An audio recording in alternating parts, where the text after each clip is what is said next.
Welcome to the live. Jay, is Jasmine Crockett progressive enough to earn your support? Most definitely. Um, Right. Hey, Nora, how are you, fam? Okay, talk to me. I think I don't think her I think her challenge will be after primaries. I do think she beats Mm-hmm. Tellerico in primaries because she's a more known candidate, has a bigger Mm-hmm. federal resume than him. I do believe that Tellerico should have went for governor, but we know the strong suit that Abbott has on the governorship in Texas. So I can see why he Mm-hmm. didn't go for that. But Mm-hmm. I will say Jasmine Crockett's uphill battle will be after primaries, whether she's dealing with Cronin or Paxton. Both of them have a strong suit on how they Mm-hmm. can rig votes in Texas because they've been doing it for years. Mm-hmm. Mm-hmm. So, um, will I think she be able to sway some people that may have voted for Cronin or Red last Senate election to her side? Possibly, I think she can. I think it all will come down on how she handles the debate after primary. Mm-hmm. Mm-hmm. Mm-hmm. Okay. Okay. Thank you for that, Jay. Thank you. Thank you. I appreciate that. And thank y'all for coming in. Please like, share, repost the live. We're just getting started. Literally, it just went live maybe 3 minutes ago. So for those of you coming in, the question is Jasmine Crockett progressive enough to earn your support? I've heard some leftist liberals, progressives question her level of progressivism. I think nationally she's known as very progressive. However, there are some people that say, hey, she's not progressive enough on the Middle East, and a few other areas. And so I would love to hear your perspective. AJ, my man, what's going on, bro? Good morning. Good morning, Smitty. How you doing, brother? Good morning. What are your thoughts about this topic? With everything, actually, no, one second, brother. Hold on, Yeah.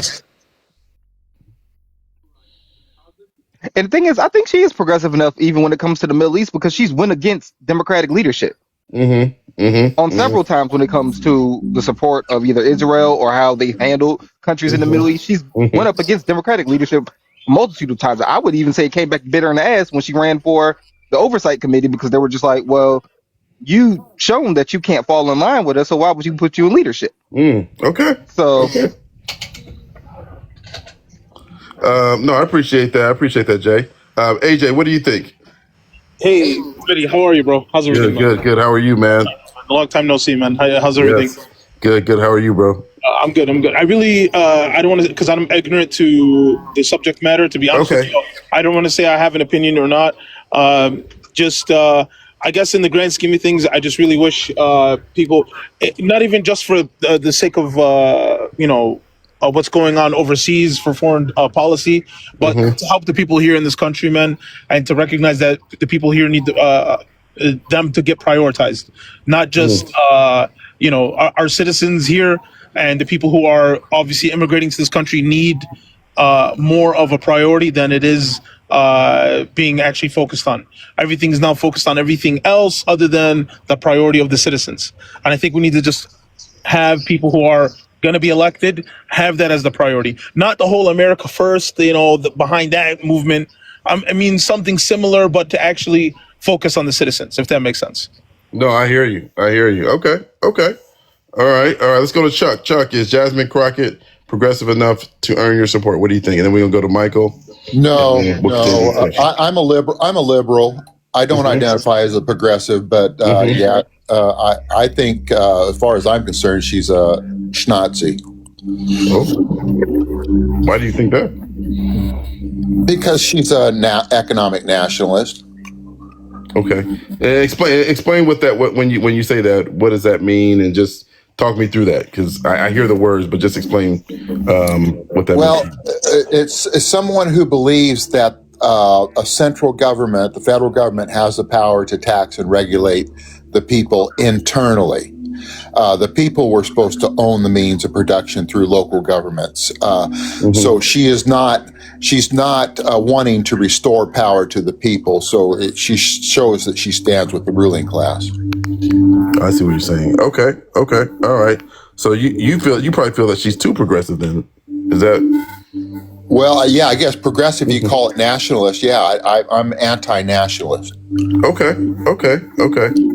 All right. All right. Let me go to Michael. Michael, how do you feel about Jasmine Crockett? Do you feel that she's progressive enough to earn your support? Yeah, I mean, look, she's running in Texas, right? Mm-hmm. And I've lived in Texas for a long time. I think if she's in the business of trying to actually win, Mm-hmm. I think she needs to go to the center. Mm-hmm. Unfortunately, if you look at Texas, unfortunately, Texas, there's only a couple pockets of blue areas. Mm-hmm. And if she wants to actually win and not be short about 10%, Mm-hmm. I think she's going to have to go to areas of Texas that disagree with her. She's going to have to travel to places that have a different approach than she does. I Mm-hmm. think if she just concentrates on her own voters and doesn't reach out to non-voters and Mm-hmm. doesn't reach out to people that are independent, I think she needs the independent vote. To be honest with To you, win. she's going to win. If she Mm-hmm. relies on the Democratic vote, I don't think there's any chance she can win. But she can do that without switching her message and or her. You kind of said that make it seem like she needs to switch up her morale as a politician. I think she has to attract independent voters, and the independent voters are not Democratic voters. I think switching up harms her more than helps her. Then she can't win. I mean, she's in the state of Texas. Because the not in moment she switched California. up, the Republican Party is going to attack her. They're going to call her a grifter. They did it to Kamala Harris her whole campaign. We're talking about Texas, man. We're not talking about California. I'm just saying you have to read the room. It's Texas. Let me read this comment real quick. The center is right wing. People will vote for Republicans if she runs as a right wing person. Okay. So Michael, you're saying she has to move more towards the center, and Jay, you said, hey, if she moves more towards the center, folks will call her out. It's going to do more harm. Consistent. It's going to do more. Like I said, they did it to Kamala Harris the whole 2024 election. How many times did Kamala Harris go to Texas? In a presidential election, why would she go to Texas? That's my point. But even if she would have went to Texas, she wouldn't have won it by any means. So why is this any different? All I'm saying is that I don't think she should switch up her message because switching up does more harm than good.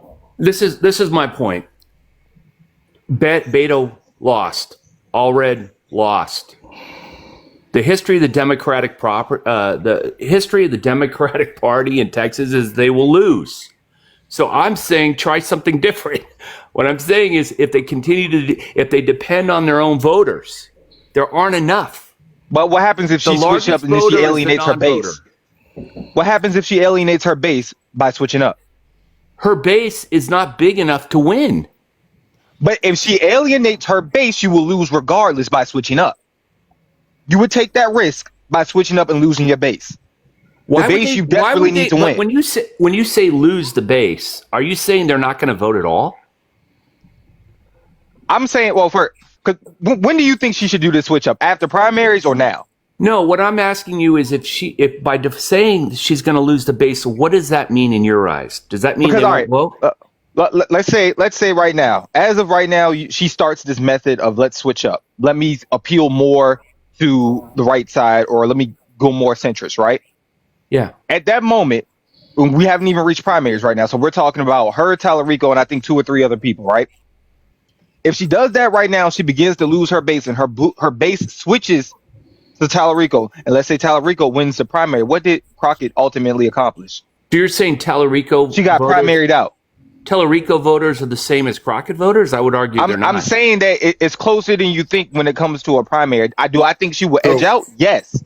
Real quick. I want to keep this debate going, but real quick, let me just see what the chat thinks. If you more align with what Jay is saying, put a 1. If you more align with what Michael's saying, put a 2. And I'm gonna let a couple people up. But I think this discussion actually is really interesting. So I want to let Michael and Jay. Would you consider did you consider Beto a centralist? A centrist? Is that Beto O'Rourke that ran for governor last year? Did you see him? Did you see him as a centrist? I saw him as a person that went up against a giant and lost. Who was the giant? Abbott. Okay. You don't consider Ted Cruz a giant? I haven't. I'm sorry. Really haven't been following tech. When I think about Texas and their statewide office, I haven't really thought about the Ted senators Cruz is all a that giant much. in Texas, man. Like I said, I don't follow Ted Cruz that much, but yes, by all means, I don't remember him at his time before being Well, a what senator. I'm saying to you is he's a 10,000-pound gorilla, man. And all I'm saying is I just don't think the numbers. But if I'm not I mistaken, don't Ted think the Cruz has numbers declined to work out. endorse this race. If I'm not What? mistaken, he's declined to endorse anyone this race. Who?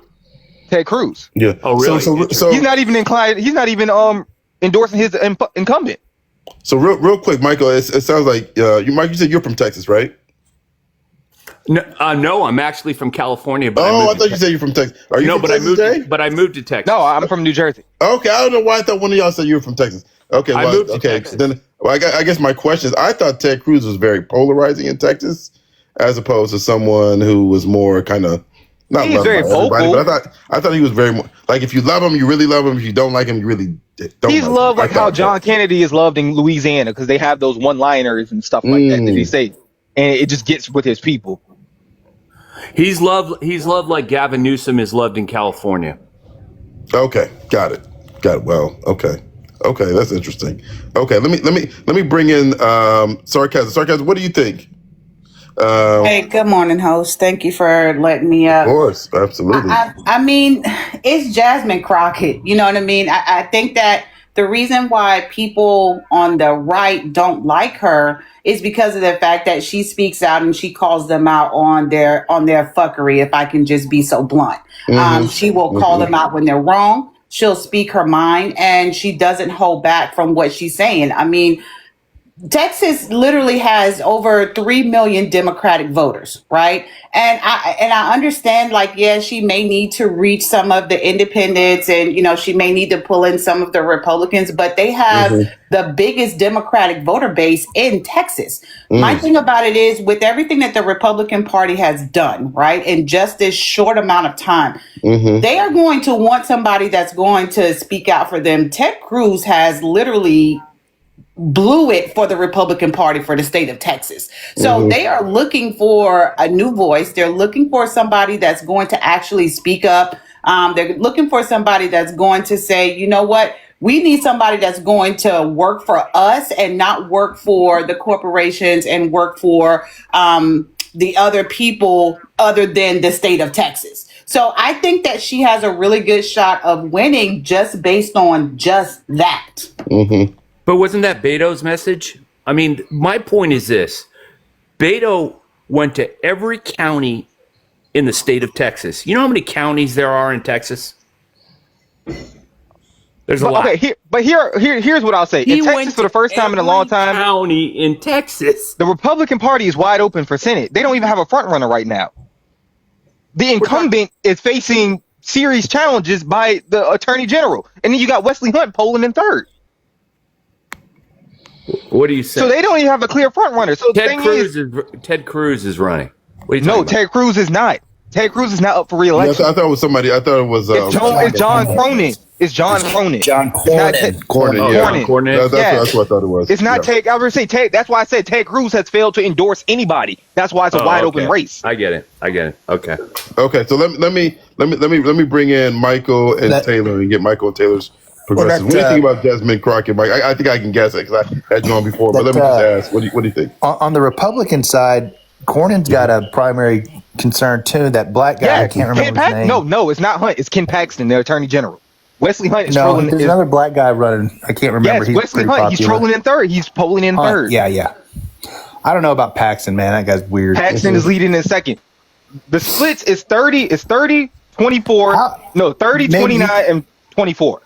Maybe you guys know. Does the Democrat primary for senator, is it like a normal primary, or does it have super delegates like their presidential one does? Is it kind of rigged, like they choose, the voting doesn't matter? Oh, I know what you're talking about. I have no idea. That's a good question. No, the Democratic primary in Texas is usually a free-for-all because it's rigged on the Republican side because it's been a Republican stronghold since the 80s. No, I'm talking about the primary. Do the votes count? Right. I know what you're talking about, Michael. Yeah. I think so. I think it's It's pretty much whoever gets the most votes wins. thing? Yeah, that's what I think. Okay, no, there's no super delegate Right, thing going on. right. Okay, Exactly. Anyway, I don't think that if she does make it out of the primary, which is not guaranteed at all, because she has a lot of people have a bad taste. The fact that she had such proper diction and speech patterns, very proper, and now she's getting a little more ghetto in her voice.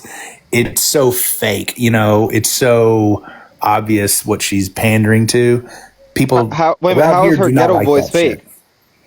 Yeah, that's Well, what I how's her was ghetto See, voice and fake? I don't like how you worded that because she speaks out. I mean, I think honestly that Jasmine Crockett is very assertive and she's very intelligent in the No, the way that way she she speaks. speaks. But The what's way she wrong? speaks. But because she Okay, if calls you listen out, to her when she was first elected as a congressperson, she was very eloquent and didn't have a lot of she See, still that's how I know you is. didn't grow up cursing black. and a lot of, what do you want to call it, She lower. code switched to get elected. What are you saying? Right. A lot of black exactly. people do that to get in professional positions because when y'all hear ghetto, y'all think Code switching uneducated. happens. So let's do this, y'all. Let's do this. Jay. I So speak. hold Well, on, she went to real quick, private school. You know that. She's very well educated. She didn't come from the ghetto. So real quick, You guys know that, right? Wait, do you think Hold so? on, Do you hold on, think Jay, ghetto hold on, talk Jay, hold on, only hold on. produce? Her parents are rich. Hold on. Her parents are very wealthy. You know that, right? Hold on, yo. Hold on, real quick. Let me go to Taylor and then Ronnie, and then I want to address this specific topic. Go ahead, Taylor. What do you think? Is Jasmine Crockett progressive enough to earn your support? That's obviously if you're not progressive, then feel free to discuss any other piece. But how do you feel about this? Taylor, you there? So it pains. Oh, there we go. Yeah. Can you hear me? Yeah, now we can hear you. Okay. So it pains me to give a capitalist my vote anytime, but I still would support Jasmine Crockett because women and black and brown folks have been historically disproportionately underrepresented in politics. Who better than Jasmine Crockett to give my vote to if given the opportunity? I want nothing more than that. I voted for Kamala because of the things she supports and because like certain people need more representation. Like I don't know. It's too big of a disparity. Like I don't know. I support her fully, and I love everything she says. And as far as the whole code switching thing goes, that's normal. I'm YT, but I speak Spanish, and when I speak Spanish with my friends from Puerto Rico, I do it kind of with an accent. I don't say "Hola, amigos." I don't like do it super gringo. Hey, ¿qué pasa, amigo? Like I don't know, like Right. It's very normal to do that. It happens. It's not like meant to like be manipulative. It just happens when you're around different folks, man. Jay, Right. like, it just happens. Right, exactly. No, absolutely. And this is the thing I would say. I was going to wait to get Ronnie's perspective, and then I'm going to kind of shrink the panel a little bit. But as y'all said, code switching is normal, and speaking in AAV or Ebonics doesn't designate financial status, right? You have to understand that it's considered its own language. It was considered at one point a dialect. Now it's considered its own language. And just like you said, Taylor, there's a certain cadence in which people speak that. And so I think we got to get away from this idea that if you speak a certain way, or if you say things a certain way, that you're quote unquote ghetto.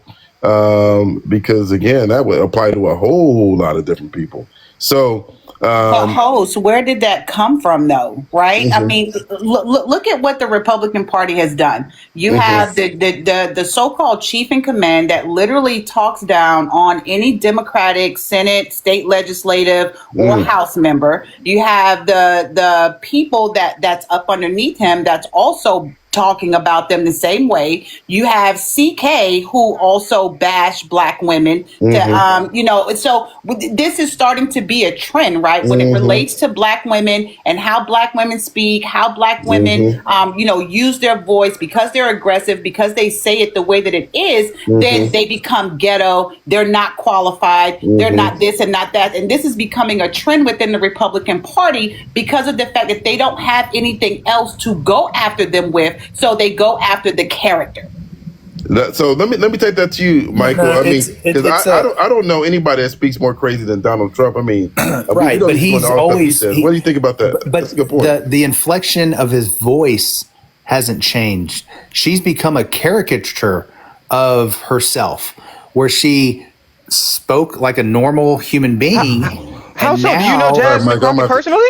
And now, when you hear she's acting like, no, I can't, man. I can't today, man. Michael, I'm just trying to figure out when did he learn about Jasmine Crockett personally? But that's what they do. I have to let Michael go. Listen, and let me tell you why, Mike. You can't say that someone, because they speak in a certain way, now has become a caricature of themselves. That's very problematic, man. I need you to think about why you would say something like that about anybody, especially after we explain to you. I think anybody that runs for office, right? They change as they go through the process. Every candidate changes, right? I'll hop down, y'all. They change what they say. They change what they do. It's part of getting elected. I think. I think. Look, what you'll say in a primary is not what you're going to say in a general election, right? So, at the end of the day, their job is to get elected, and they're going to say and do whatever they need to do to get elected. Now let me go to Ronnie, and then I want to go to Chad's comment, because again, from what I've seen from progressives, it's kind of what I want to touch on a bit on this live too. But let me let Ronnie. Ronnie, how you doing, brother? How are you? Good. It's been a while. Oh, there we go. We got you now. What's that? Can you hear me? Yeah, sorry. I'm in the office right now, so my connection is a little spotty, but it's been a while. How's everything? Good, man. Good, man. Tell me how you feel about this. Good. Yeah. I might have a different opinion than you, and I think hopefully that's fine. Of course. I'm not a constituent in Texas. Yeah, of course. I'm not a constituent in the state of Texas, so my opinion is pretty much just my own. But here's the thing: for me, as a Palestinian American, anyone that shows support to Israel, whether it's taking AIPAC money or not, or declaring support, or voting in, the House or the Senate in support of sending weapons to the state of Israel, is an automatic red line for me. Obviously, there are many other issues that Jasmine Crockett has that I actually support. I followed her politics since she first was elected to the House of Representatives, and I think she is a threat to a lot of Republicans, and I think that's a good thing, especially because I do agree with a lot of her politics. But her support for Israel, she doesn't take AIPAC money. I saw some comments in the chat saying that, she was taking AIPAC money. That's propaganda. I've already looked into it. Track AIPAC does not have her listed. She has not collected money from AIPAC, and she's admitted to that. So I'm glad that she doesn't take money on their behalf, but she still supports the state of Israel in their existence, and she still supports sending weapons, because 2 of the 3 bills over the past year in terms of sending weapons to the state of Israel, she voted in favor of. And, that has been detrimental to both the Palestinians and the Lebanese. So I as someone who has family in both countries, her actions I can't support, and I don't think people in Texas should support that if they think, or they support the Palestinians and the Lebanese. She does have an opponent for the primary race. His name is James Tallarico. My opinion is I think he has a better shot at winning this time around, simply because, unfortunately, a lot of people in Texas, as I've looked into, the electoral history in the state of Texas. They haven't had a Democrat in, as a senator since before 1998. So I think if they are racist, and the majority, a lot of white Christian nationalists in Texas are racist, and they want someone to be white and Christian. Unfortunately, James Tallarico might have a better shot. That doesn't mean that I support all of his policies. I don't know what his policies completely are, but I think with the way that the Texas population is right now and their voting history over the past 30, 40 years, I think that James Tallarico might have a better shot just looking at it from an outsider's perspective compared to Jasmine. But for a lot of the progressives in Texas, James Tallarico also has called out the state of Israel, wants to stop sending weapons to the state, and has called out what's happening in Gaza as a genocide, which Jasmine has not done in the past 2 years. Okay. Your Okay. reason, So, why do you think that's the answering case? your question, is Hold Jasmine on, Crockett guys, just real quick. I'm gonna open up the panel. One second. Answer- Yeah, go ahead. Why do you One second. think she supports Israel specifically? I Why can do answer you- that. it doesn't. Ronnie's nephew, I got Yeah. this. I can tell you why. I live in Texas. I'm a black woman. Hi, Smitty. Hey, fam. Okay.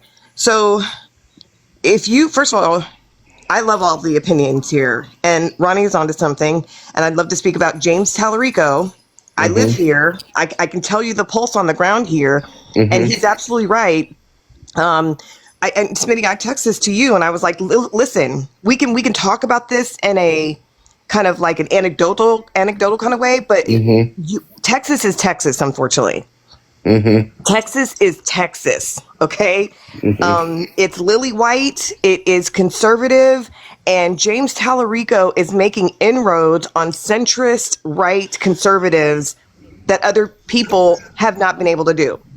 But the reason why Jasmine, the support for Israel, if you don't know the black church, if you don't know the history of the black church, if you don't know Southern black churches, Southern churches, period, okay? That is why there is an overwhelming response or overwhelming support for Israel, okay?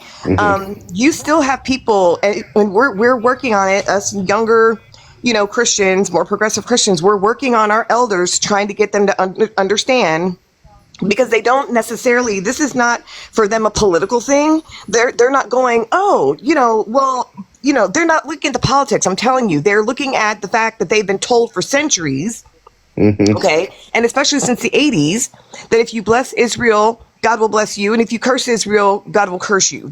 We're working on educating them out of that mindset. So I don't want people to think, oh my God, it's a political. It's not. It's not a political thing. It's not. Just like Jasmine said. Jasmine said the support for Israel, or what'd you say, America supporting Israel was. I think she said like it's going to go on in perpetuity, something like in that. perpetuity. Yeah, a lot of black, and a lot of black politicians say that. And when you dig deeper, they're Christians. It's not political, y'all. It's not. I'm sorry, but it's not. Are you saying she's doing it for votes? Are you saying she's doing it for votes and she doesn't honestly believe that? No, I'm not. No, she's not doing anything for votes. Listen, it is a core belief for so many people, especially people in the church and in Southern churches. Y'all don't. If you I live in Texas and I go to Omega Church. I know what you're talking about. I think his question is. Let me answer. Real quick. Hold on, everybody. Hold on. Everybody, if y'all can mute if you're not speaking, real quick. So let me kind of just let one person go at a time, and then I'll open it up. And then there's a lot of other folks requesting. So I want to get folks up. But last thought, go ahead, fam. What do you think? Is Jasmine Crockett progressive enough to earn your support? And then we'll get a final comment from some, and then we'll continue to have the open discussion. What do you think? Hey, yeah, I actually like her. I think she is fierce. I think she is strong, and she's definitely ain't scared. She ain't scared. Okay. I simply think, and like I messaged you yesterday, this is going to be fascinating to watch, right? Because I think somebody put it in the chat. Texas is going to tell you what it wants. I think she's more than progressive enough. I do. I have to see really what's, kind of what her voting pattern has been on some of the key issues. But the first thing I thought when she saw that, and I don't know if anybody saw James Tallarico's response to her running, and on first face value, I was like, that seems kind of nice. But then it was sitting kind of weird with me. If anybody go search his response to her, it was very, It was just a generic response. She's my Nothing else you can colleague. say. She's my friend. I'm always going to support her. I don't know. As a Black woman, it kind of rubbed me weird. It was a generic white person's response. Like it was a very white savior kind of response. I don't know. Let me come in. So real quick, let me get Lancelot's perspective. It's Jasmine Crockett, progressive. I'm in Austin, and I love Jasmine Crockett. I think she's great work in she has a great voice in the House, right? And I think that's what we need. Members like that in the House. I just don't think that she will win a statewide election here in Texas. That's my only thing. But I do think, I do like Tellerico. Like I said, he's trying to, I'm kind of the same. I'm kind of a blue dog Democrat, here, but also Lukenbach, Johnson City. I think he can reach across the aisles a little bit and pull in the independents. But like I said, I do think somebody like Jasmine needs to be in the House. I wish she would run for a House seat somewhere, and I think she would do really well somewhere. Okay. Yeah, I just want to say one thing real quick. Go ahead, Michael. Then I got to let you go. Go ahead. I think one thing. I think any candidate that takes a shot at Governor Abbott is running the risk of not getting elected.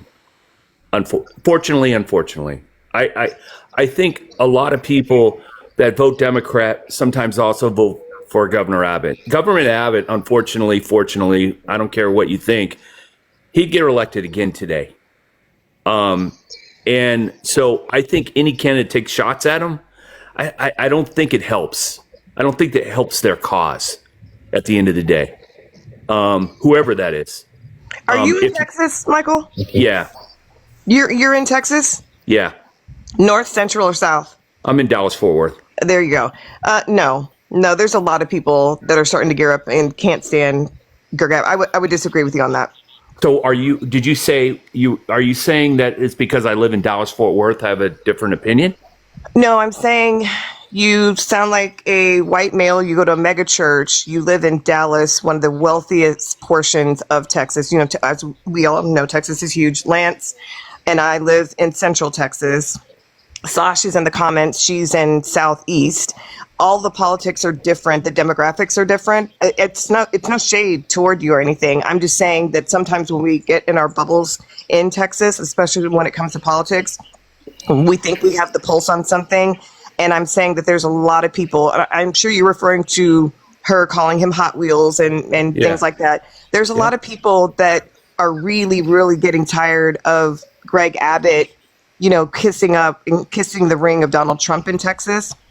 I know center right, not necessarily diehard MAGAs, that are really starting to look at him differently. So, I mean, I wouldn't necessarily say you're that. right. I live in a county that's 95% Republican. And that can make a difference. That's all I'm saying. It's no shade at all. But, living in Texas, I'm sure Lance can say the same thing. Where you live has different political leanings. And so I would say Dallas that is more progressive. I would consider Fort Worth the reddest section of Texas. For sure.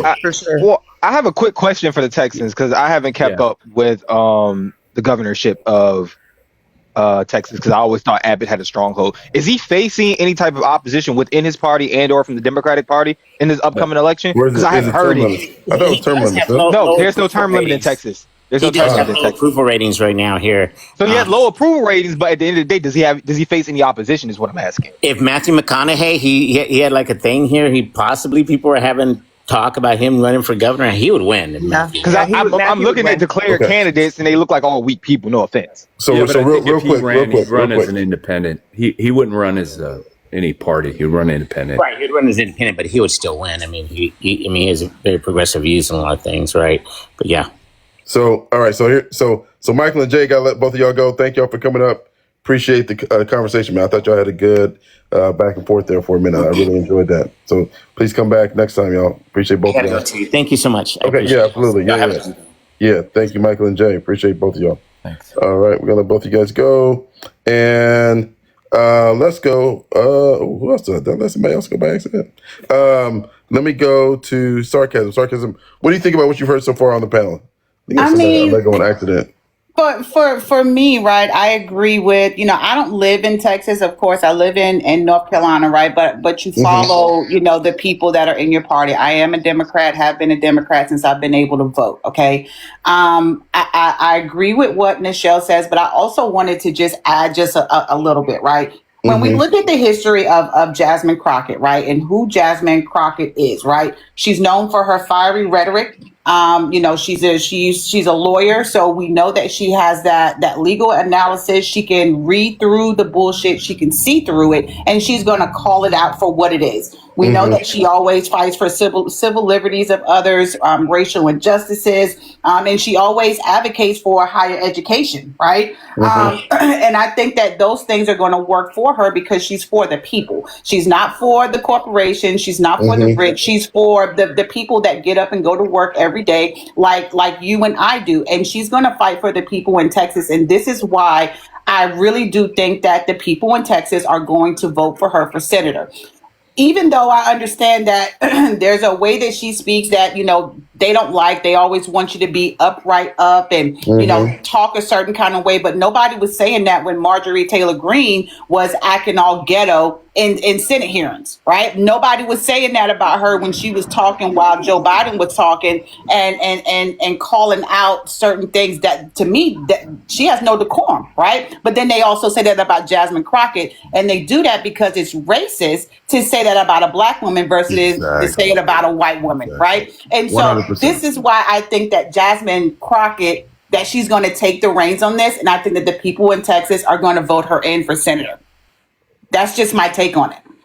Thank you. Yeah, no, I love the way you put that, and again, that's why I just have this very little tolerance for people that want to criticize Jasmine Crockett and say nothing about Donald Trump and say nothing about many other people who have completely lowered the reputation of this country. Yep. And so, but you got nothing to say about those people. So yeah, I'm with you 1,000%. Like even above everything else, I'm with you 1,000% on that. But let me go back to Ronnie's point though. Can I ask Sarcasm something really quick? Yes. Yeah, go ahead. I love the way that you put that, but and this is a simple but, right? I'm a black woman. I was very offended when whoever it was called her speech ghetto. Yes. I agree with everything that you're saying. But when I look at the makeup of Texas, I live here. I'm a blue dot in a very large red sea, even living in Austin. Okay. Well, South Austin. What you're saying goes for Houston all day long. Parts of Dallas all day long. Maybe even Austin. But when I look at Fort Worth, when I look at East Texas, she's got to run a statewide election. And I'm concerned. I'm not going to lie to you. I listen, it would be disingenuous for me to say, yeah, I think she's for the people. I think this is going to be the most interesting race to watch with James Tallarico. I'm going to keep bringing him up because I saw comments on her video when she announced that she was running. People from Texas were like, oh, but wait a minute, but James Tallarico, He is flipping. So I don't even think is the question that she's progressive enough. I think 1,000% she's progressive enough. The question is, what is that race going to look like here in Texas with how I know the different parts of Texas? She's got to win El Paso. She's got to win Fort Worth. She's got to win the wealthy parts of Houston. She's got to win Galveston. She's got to win Austin. She's got to win, the Panhandle. She has to win the oil country and the ranchers. She's got to win statewide. Could she run in Houston and win? 1,000%. Okay, can I just respond to her? Yeah, absolutely. All right, so this is just from what I see, right? And I'm probably not in politics as long as everybody else in here and up here, but this is just from what I see, right? When we look at what has happened while Joe Biden wasn't in president, right? And now we look at who is the president now. In just this short amount of time, look at all of the disruption that the current chief in command has caused, right? For all those farmers down in Texas, all of the construction people down there, the business owners down there, because, I mean, let's face it, Texas literally gets over 90% of funding from the federal government, okay? And when you look at Jasmine Crockett and what she embodies, and look at what the Republican Party has been attacking. They've been attacking the people. They've been attacking healthcare. They've been attacking immigrants. That is what they have been attacking, and not to mention the women's rights and the racial inequality, in the United States. So I think that for her, even though, yes, Texas is a white state, I mean, because that's just face it what it is. Texas is a white state and they are a racist state. But at the same time, I think that people recognize the difference between this current chief in command and what this party is doing and how things were under Joe Biden. And I think that now that they see the difference in what's good, because I mean, let's face it, they're going to have a rude awakening come 1/1/2026. Okay. And that's just what it is. And that is going to work in her favor. Now, the whole Christian thing, my thing about it is Christianity is the whole thing that's being forced on people. And I think that with them being able to differentiate between Tallarico and Crockett, I think that they're going to want somebody who can more relate to them versus this Tallarico. But I mean, that's still yet, it remains to be unseen. But that's just, my perspective on what I see. No, thank you. Appreciate that sarcasm. Let me go back to, and I want to go to Sash and then Jamie. I kind of want to touch on Ronnie's point because I think that's the crux of at least. And what I insist, I know Nichelle and Sasha, you guys are both in Texas. And so actually maybe even before I get to what Ronnie was saying, right, which I think is important, which I think a lot of people outside of Texas are talking about, right, what Jasmine Crockett said about Israel. I guess my question, somebody that doesn't live in Texas, how big of a deal, and Nichelle, you touched on this already, so I'll go to Sasha. How big of a deal is what Jasmine Crockett has said going to be amongst progressive? Now, I think amongst conservatives, I think it's going to be, I think they already weren't going to vote for her. But like for progressives that would vote for her, how big of a deal do you think it is? And then Sasha, and then I want to go to Jamie. And of course, Sasha, anything else you want to talk about in regards to the subject? I think that people that are bringing this up have not learned anything from the 2024 election. I really do. The people that are bringing this up are not realizing that James Tallarico has this almost identical views as her. And people that are bringing this up are not realizing that this is not the time to bring this up. And they're not looking at her actual votes and her actual things that she has said, because she also stood up for Gaza. She also voted to send aid, and she was not. Our Congress was not the ones that actually blocked it. So, like, bringing this up now is not doing anything. It's not progressing anything. And are these people going just as hard at John Cornyn or Ken Paxton? No. Why are they coming at Jasmine Crockett? Why are they only coming at Jasmine Crockett? It does nothing. It does nothing. It serves nothing. It helps nobody. And it's not any issue that has anything to do with Texas politics. Now, if you understand Texas politics, James Tallarico has already been running his campaign for months, right? Which is why everybody already knows his name. James Tallarico already has made a name for himself for the past few years, which is why he already had a strong campaign into this Senate race. Jasmine Crockett put in her name because SCOTUS ruled that the gerrymandered maps were going to be used. So she had already lost her seat. She was going to remain in the House where she already had her seat in the House. This was she decided to do this because she lost her seat because of the gerrymandered maps. Now she could have run, which is what I had hoped would happen with the Texas Dems, right? Because we have a lot of strong Texas Dems, and I had hoped that we would spread we would spread their names out so that this this kind of primary wouldn't happen, where they would be running against each other, and we would ultimately lose them in the midterms. But this is what happens, right? So she's Mm. going to lose her seat, and either she would have to run for governor. But if she runs for governor, then she loses her federal seat, right? So Mm-hmm. it's better for her if she stays federal. So she would have to run for Senate. And she only had one more day, or I think 1 or 2 more days to file. Right. I think she's right up on the deadline. Yeah, so she had to run for Senate. There was no other way. It was that's what she had. That's what she had. Mm-hmm. So she had to run for Senate. And so we have a strong primary, her and James Tallarico. And if you like, this is what bothers me, right? When people on the outside of Texas that don't understand Texas politics and are trying to give their 2 cents in without actually understanding what's happening down here. Mm-hmm. And it just boils me. It just boils me. So this is Mm. what happened. Now we have two strong primary candidates that have almost exactly the same politics. Mm-hmm. We are going to lose one of them, but yes, I do think that they are strong enough to run against John Cornyn and Ken Paxton, because either one of them, they have such big scandals on them right now, both of Mm. them. If you don't know who John Cornyn and Ken Paxton are, you guys are pushing all this energy against Jasmine Crockett. Go look up John Cornyn and Ken Paxton and all the Mm-hmm. crap they have on them.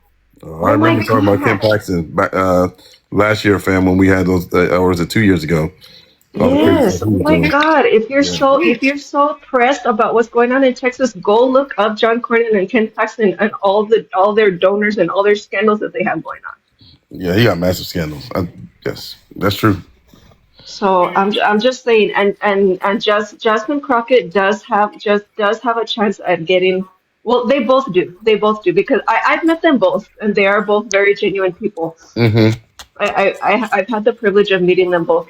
Mm-hmm. Even my daughter had a chance to meet James Tallarico, No, that's and awesome. yeah, and I appreciate them both. I love both of their policies. James Tallarico was an educator, so he fights really hard for the education system. Jasmine Crockett came to El Paso with Beto O'Rourke, and I got a chance to meet. But like, they're both very genuine people, so Mm-hmm. Okay. it's gonna be very hard for me to vote between the two of them. Okay. Okay. No, I appreciate you. Thank you. Thank you for that, fam. Let's go to Jamie and then Sissy, and then we'll cycle here. I know it's a couple folks I want to get up. So James, stay patient. DJ K, stay patient. And some other folks I want to get up as well. Give me a second, y'all. Let me go to Jamie. What are your thoughts? Is Jasmine Crockett progressive enough? Sarcasm, thank you so much for coming up. Thank you so much for Yes. coming up. Thank you so much for having me. I just had a couple of things to say. I am in Maryland, and my family is from the South, Louisiana. Mm-hmm. Parents are 82 and 85. What Nichelle is spot on. It's not politics. It's not even that deep. They just don't know, because in the church, they're told Israel, Israel. They send Mm-hmm. their money. My parents have totally changed because I show them TikTok. Mm-hmm. What's going on over in Palestine, what they're doing, how they're behaving, how they spit on Christians, what's going on. They're appalled. They're on board, not supporting Israel. So I think that people that are American or here that have other ethnicities, they have to understand that by picking and choosing and saying, well, she's doing this, but she's Mm-hmm. not, she's still doing this. Mm-hmm. We are going to be in the same situation again, like we are right now, just like in Dearborn, not voting for Kamala. It's not a joke. We can't have it all. And I do believe they're doing the best that they can with what they have. So we all have different opinions, but we all here have the same goal. We want the same thing. What I will say, the pressure is on Israel. I'm telling you, where I live, I just went to a grocery store this weekend. This person had a stand set up out of the grocery store in a strip mall. Israel flags, dreidels, trying to get people to come over to the table to support Israel. I walked past the table. I'm African American. Mm-hmm. I walked past the table. There was a Hispanic child. Oh, come, do you want a dreidel? Do you want that? And I'm like, here we go with the tactics. Before, you were not thinking about African Americans or minorities. Now, you're trying to get us on board for a purpose. And when I purchased some food, I had come out. He said, hi, would you like a place of worship? And I said, no, thank you. Mm-hmm. Do you need someone to pray for you? I said, not at all.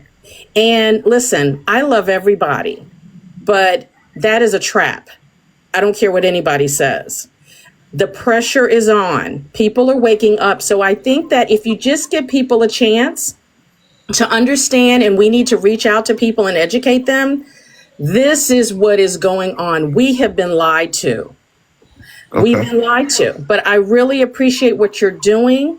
Mm-hmm. And bringing everybody together. And it's no shade to Israel or Jewish people, because there are a lot of Jewish people that are appalled as well. Mm-hmm. But I want to thank everybody for just staying the course.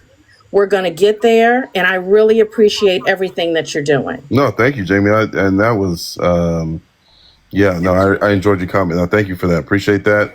Let me go to Sissy Fitz, and then we're going to go to James. And then, and I've seen a lot of people, or not, a fair amount of people in the comments that have said, hey, you know what, supporting Israel in any shape or form means that I got to retract my support.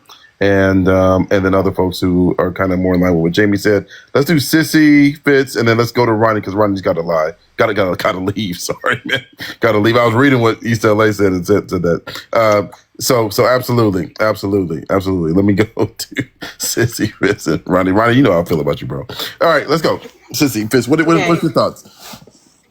So everyone has said a lot, and I'm trying to pull pieces of all my thoughts, so I apologize if it's a little messy.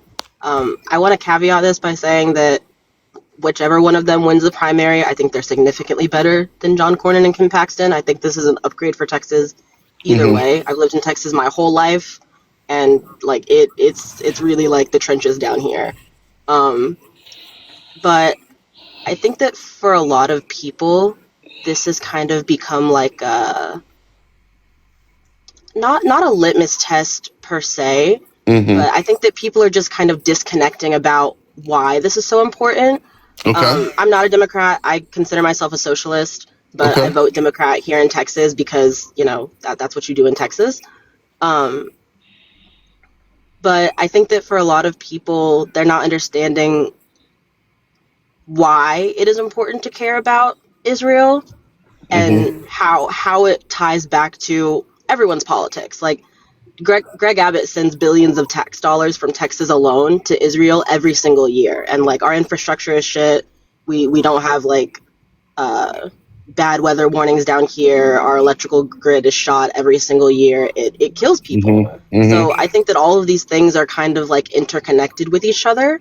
I think that Jasmine Crockett and James Tallarico both have some questionable views about Israel. And I think that it's disingenuous to say that it's not political. I think that's the same as people who go to church and being oh, the Bible says that we hate queer people. It's not personal, hate the sin, love the sinner kind of thing. It is political because it affects very real people's lives and people that even are in your communities that maybe you don't know about. But whether or not it's political for her. I'm so sorry. Let me ask you a question. And so what do you think the impact of her views are? Do you think that, kind of to Sasha's point, that, hey, you know what, this is something that a lot of people outside of Texas might talk about, but inside of Texas, right, that she's got to do things a certain way? Or do you think that within Texas, this is going to be something that might trip her up a little bit? What do you think? I think it's a little bit of a coin toss. I think, especially for her younger base, it's going to be a problem. I'm super involved with PSL, and the student coalition on campus goes to a lot of the pro-Palestine and pro-Congo protests that we hold here. So I think that it's going to sway some of her younger voters in the primaries. I can't imagine that anybody is like, I think it really is going to come down to the primaries, right? Whether or not she or James Tallarico wins, but nobody likes John Cornyn. He's a horrible person, and he has horrible policies, and like, I just don't think anybody is going for that. So it really is just going to come down to which one of them that we get to keep. Got it. I do think that it's important for her to talk about it, and I know that she's on this app, and I know that she's on every app. She sees what people say about her online, and I think it's important for her to get ahead of it. I really like Jasmine Crockett. I think domestically she is an amazing asset. She is super progressive. She's more progressive than James Tallarico on her healthcare policy. I really like her, but the support for Israel is damning, and I think that we all have to be really clear about like why. It's not because anybody is. I won't say it's not because anybody. Some people are just racist and anti-black, but I think for a lot of people, it's this. Like, once you open your eyes to like the things that we do with our tax dollars, it's really hard to close them. So, yeah, but I do think that she is important because Texas's other problem is that we don't vote. Like, people are so disenfranchised here; they just don't turn out to polls. And I think that she has a really great opportunity to turn out some of our lower income or more POC areas. And I think that James Tallarico does well with a diverse group of voters, but I don't know that he would do as well as Jasmine Crockett. So it's a little bit like it's super nuanced and it's super complicated, and I wish people would stop acting like there's one good answer. I think it's something we should all be talking about. So I appreciate you for holding this space. Absolutely. But absolutely. Yeah. Absolutely. Now, Cece, I really enjoyed how you constructed everything you said. So let me go to Ronnie because Ronnie's got to go. Then we'll go up to James. Go ahead, Ronnie. Thank you. So when I first came up, I prefaced that as just being here, I'm not a constituent in Texas. So my opinion is really just me looking on the outside. I'm trying to be as objective as possible without being too biased. And I did explain that looking at Jasmine Crockett's policies and what she is voted for during her tenure as a representative in the House. I do support her on a lot of policies, and I think that she's still a great fit for Texas politics. I think that if it comes down to her winning the primaries, everyone should be voting for her.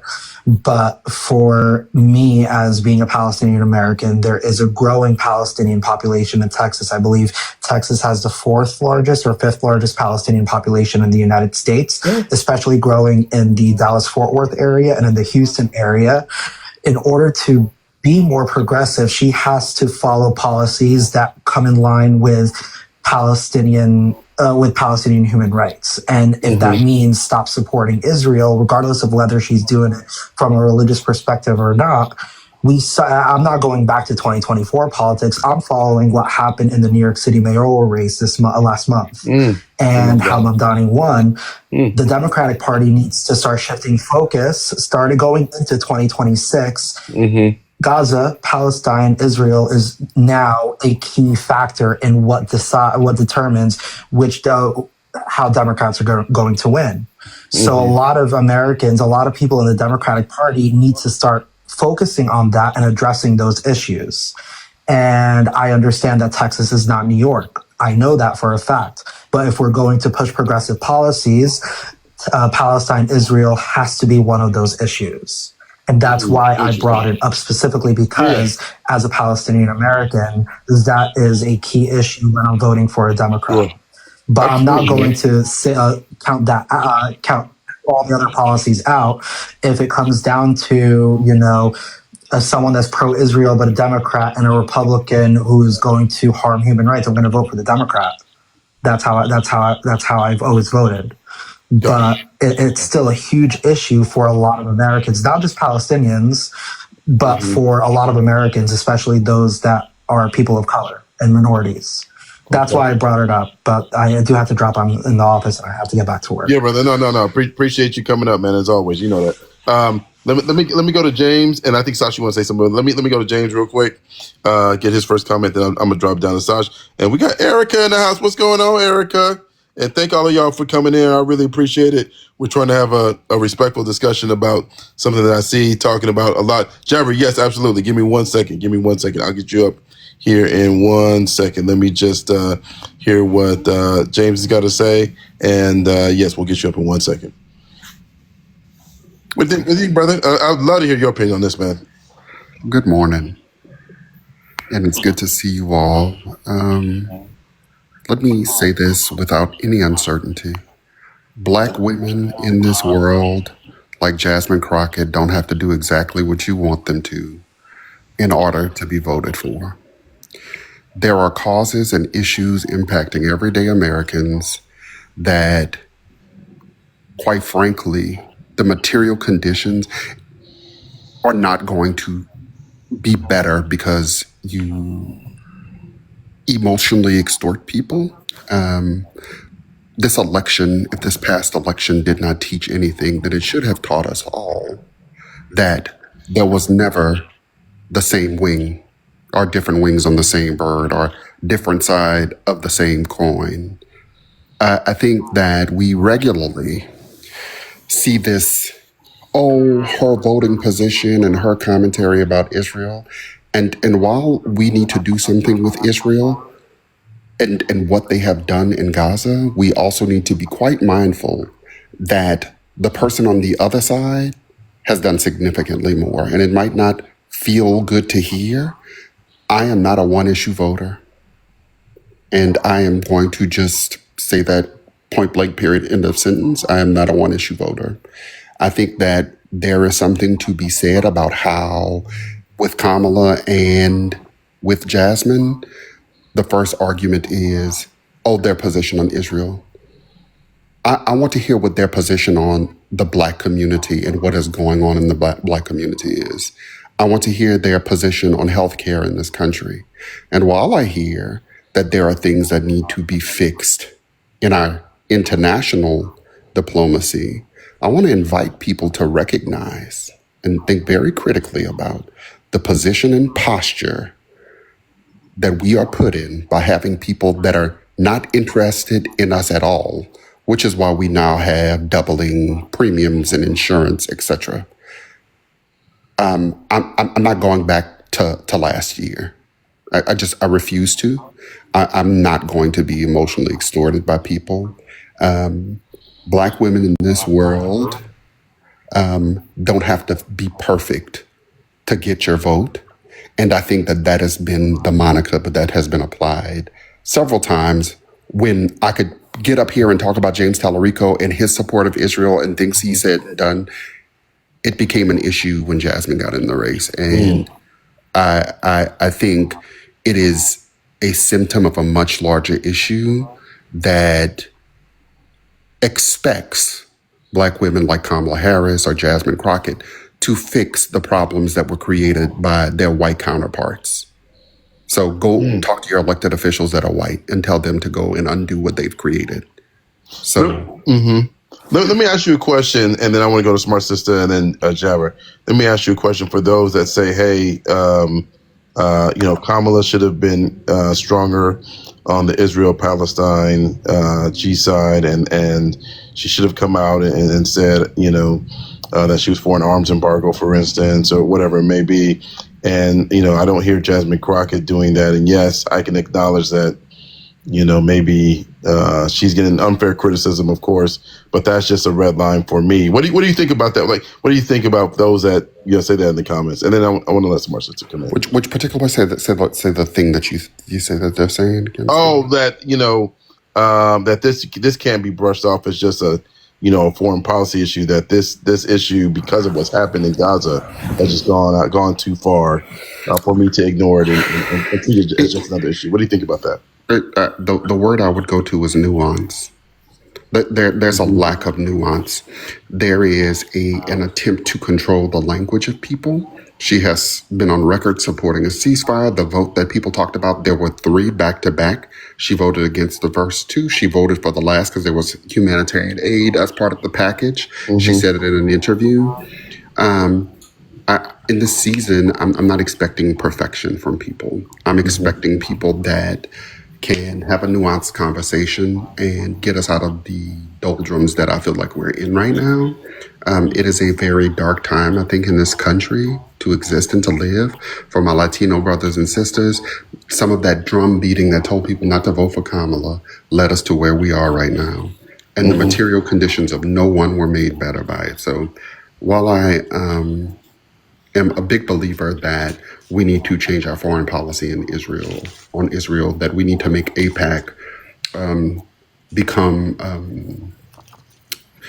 AIPAC needs to register as a foreign lobby, and there needs to be foreign lobby reporting from them. All of those things I think can be done. Those are steps.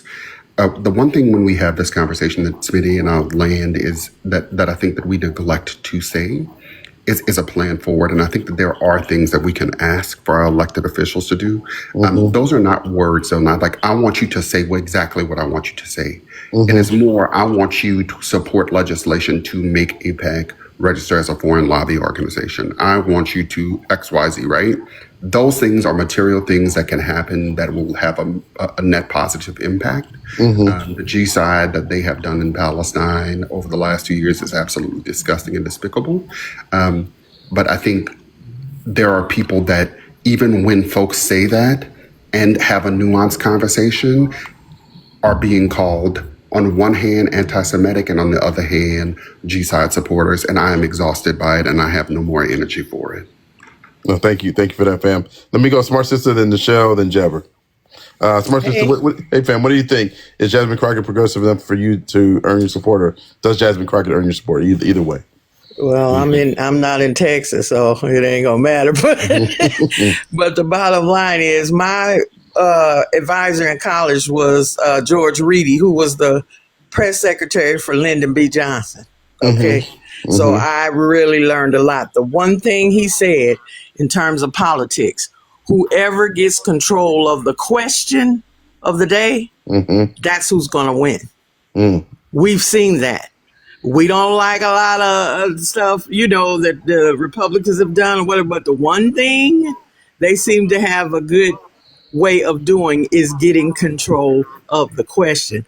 I know there are people that are Palestine supporters or whatever in Texas or what, but come on now, y'all. Let's look at Texas. We're talking about Texas with Carmelo Anthony case going on. You know what I'm saying? Texas is Texas is Texas. And I think unless you really analyze those voters, because let's face it, if it's a majority of YT people, the majority of YT people put Trump in office. Look at his record. It's not about what you did, the scandals. I heard somebody saying about Cornyn or what, all that stuff. We already know we got a person with 34 felonies in the White House. Okay. So for us, one thing I think the Democratic Party is poor at doing is really getting in there, getting control of the question. They got in control because why? They appealed to the people with the issues that they thought were important and they voted for. Okay. If she wants to be, the sister girl or the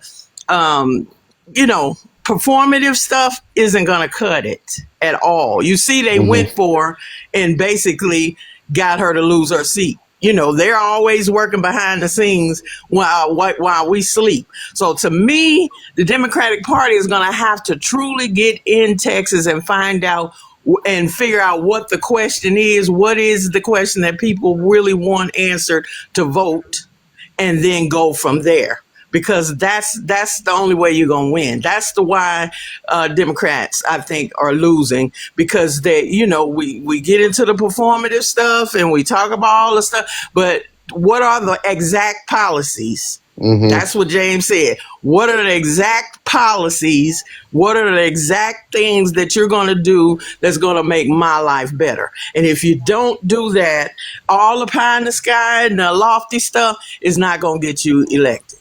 Period. Okay. Thank you, Smart Sister. Thank you, Smart Sister. Appreciate that. Let me go to Nichelle and then to Jabber. And I saw, hey Noah, are you still here? I wanted to pose your question if you're still here, but I don't know if you left. If you left, then it doesn't matter. But let me know if you're still here, Noah. Let me go to Nichelle and then to Jabber. Real quick, mod announcement, and then I'll say what I have to say. Again, I don't know what people in your live be doing, Smitty. There's 249 people in here, 57 shares. Like, come on, y'all. We have got to do better than that. Every single time I have to come up and remind people to share the live. 24,000 likes. Come on. We got to do better than that. So please click the orange heart by Smitty's name. Share out the live and hit the like. I was just going to point out that to James's point, I couldn't agree more. And again, this whole idea of let's just I'm going to just say it like this. Let's not make the same mistake that we did with our candidates. I think we've learned a lot since 2024. I hope we've learned a lot since 2024, and we see the state of our nation. And before, and I kind of saw it kind of happening in the comments a little bit, and please don't be offended by, what I'm going to say. A lot of us live in Texas, and I'm telling you, domestic issues are at the forefront in Texas. Like, I live here, I see the commercials every day. I see the local news, what people are talking about, what people care about. I'm not saying that progressives here in Texas aren't concerned about, international issues. I'm very much concerned about international issues, but on a whole, like if you were to poll people of what people care about, it's definitely for us here, the economy. Someone mentioned our grid infrastructure here in Texas. And then it's also going to depend, you can pick a progressive Smitty from each major part of Texas and you may get a different answer. And that's why this is such an interesting conversation. It's going to be interesting a race to watch because we're talking about a statewide. So what you say or what people, progressives in Dallas feel and Fort Worth is going to be completely different than what someone in El Paso or Central Texas thinks. And so all I'm saying is that I don't want people to get offended or upset, like, oh my gosh, why isn't everybody talking about, all these different, I'm just saying Texas is different. That's all I'm saying. So before we get all into the international, I think there's a broad conversation to be had about the party. I think Ronnie had talked about that when he's about the direction the party should be going. But specifically here in Texas, you're going to see something different. I just wanted to point that out. Yeah, let me ask you a question. Then I want to go to Jabber. There's a couple of people that put in the comments, and this is based off of something you said, and I think it's also something that James said around, hey, you know what? She's a better choice than whoever's going to win on the Republican side. And, is that the rationale that we should have given some of the support that they have in the Middle East and stuff like that? Is it not time to, push a harder line with whoever on the Democratic side, Tallarico, Jasmine, Crockett, whoever it may be? What do you think about that, feeling, and how prevalent do you think that is in Texas? And then, okay, I got you. I got you, bro. Yeah, so let me go to Nichelle for that. And then Jabber, let's get Jabber in, and I'll go to James on that same question. What do you think? I think, and again, James had kind of alluded to this. I don't want to repeat the same mistakes. And this idea of perfect candidates really makes me nervous. Somebody put in the comments that Jasmine has to be, squeaky clean. And I kind of answered or asked, why does she have to be squeaky clean? I think what this race is going to come down to, and mark my words, I'm telling you, it's going to come down to, like, the anti-blackness is already rampant, Smitty. It's already rampant. And so this idea that she has to draw a harder line, I'm maybe among the progressives in her party, but I also think that, kind of alluding to Mamdani's win, right? It's the economy, stupid. That became more of an issue. Now, granted, that's why he won. He won on socialist type issues. So I want Jasmine to be authentically Jasmine. I don't want her to change. I want her to run her race. So I don't know necessarily if they need to draw a harder line. I think the Democratic Party needs to get an identity about themselves. That as her, I don't want her to. I want her to run her race. So I don't know. Again, and a lot of people are going to get upset about that, but this is what happened in 2024 too, Smitty, right? And then look at the result of that. I think we're living in a post 2024 era, and people were like, oh, we pushed and we tried to make all that happen. We tried to make all of that happen, and look at what we got. So I think a lot of people have that in the back of their mind, like, hold on a second, I had all these ideals and these red lines and these line in the sand that I wanted to draw, but look at what it got us. And I think a lot of people in Texas are feeling that. So I just want her to run her authentic race.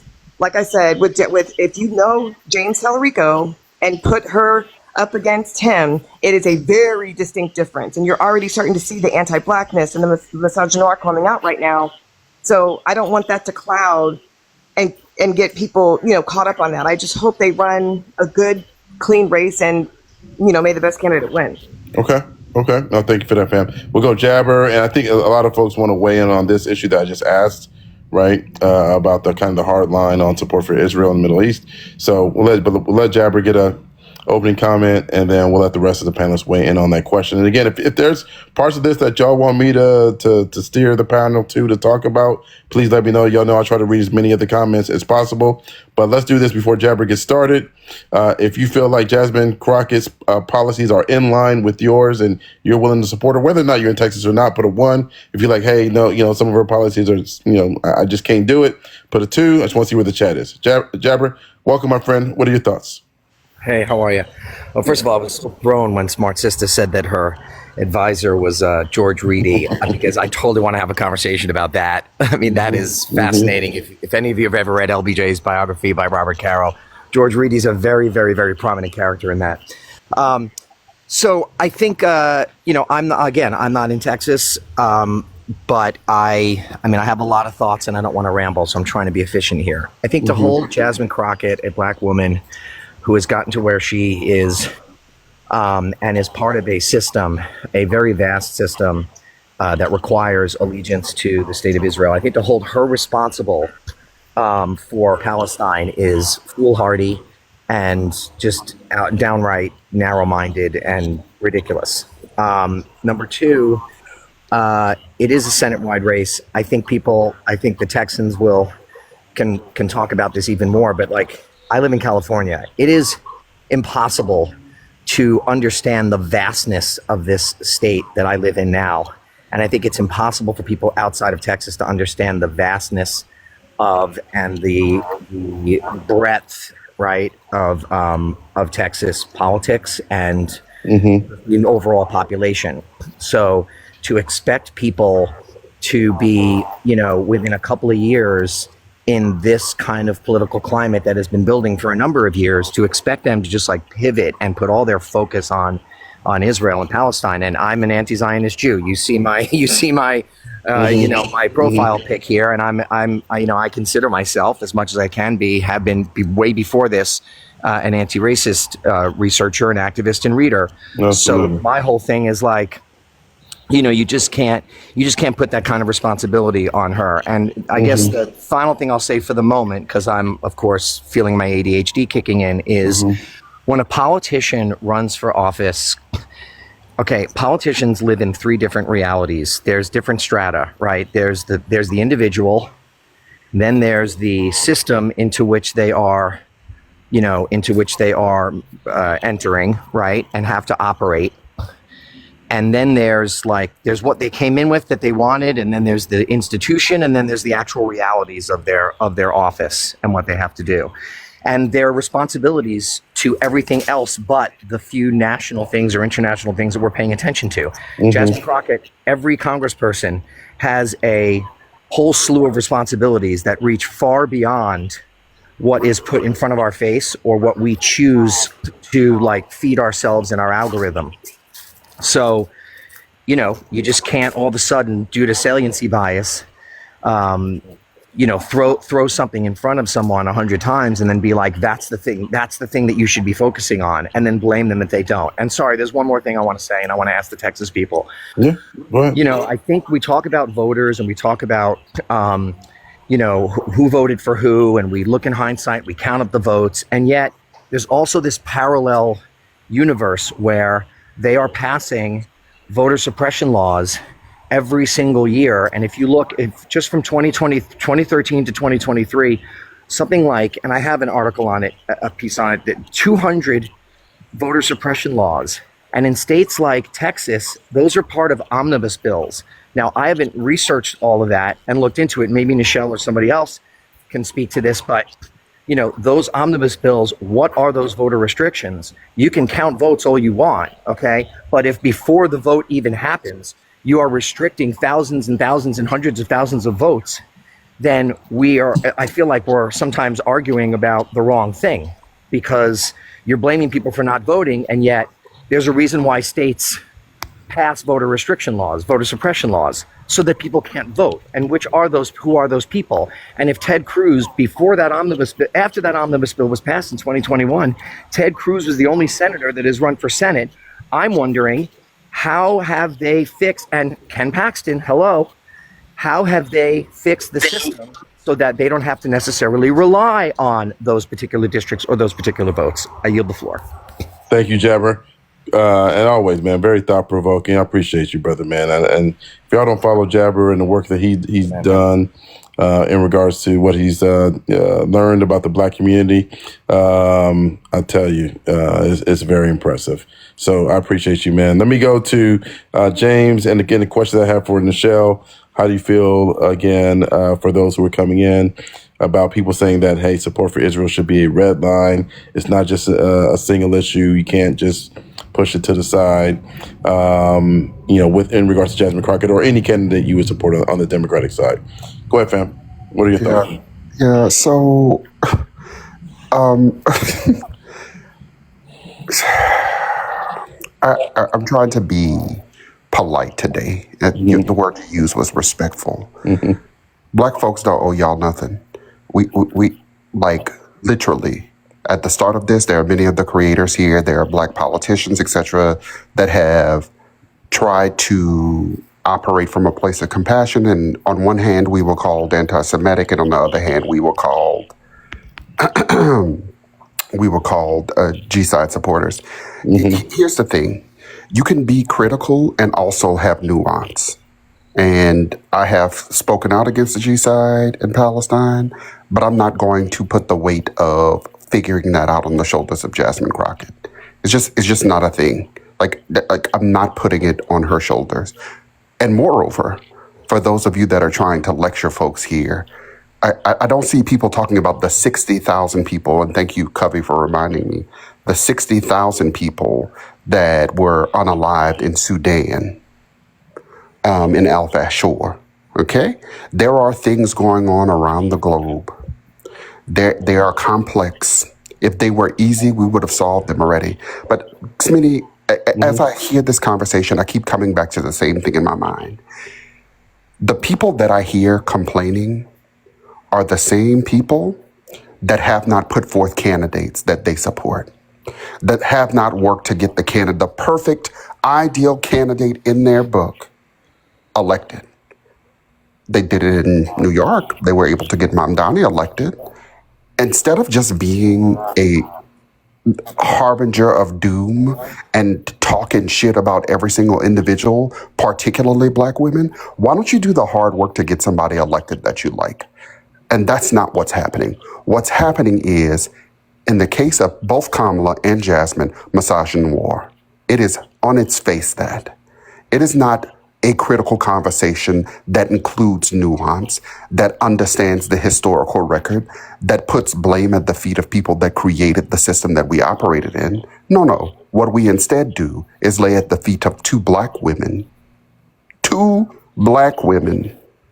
years, hundreds of years of turmoil in a region of the world that is quite unstable.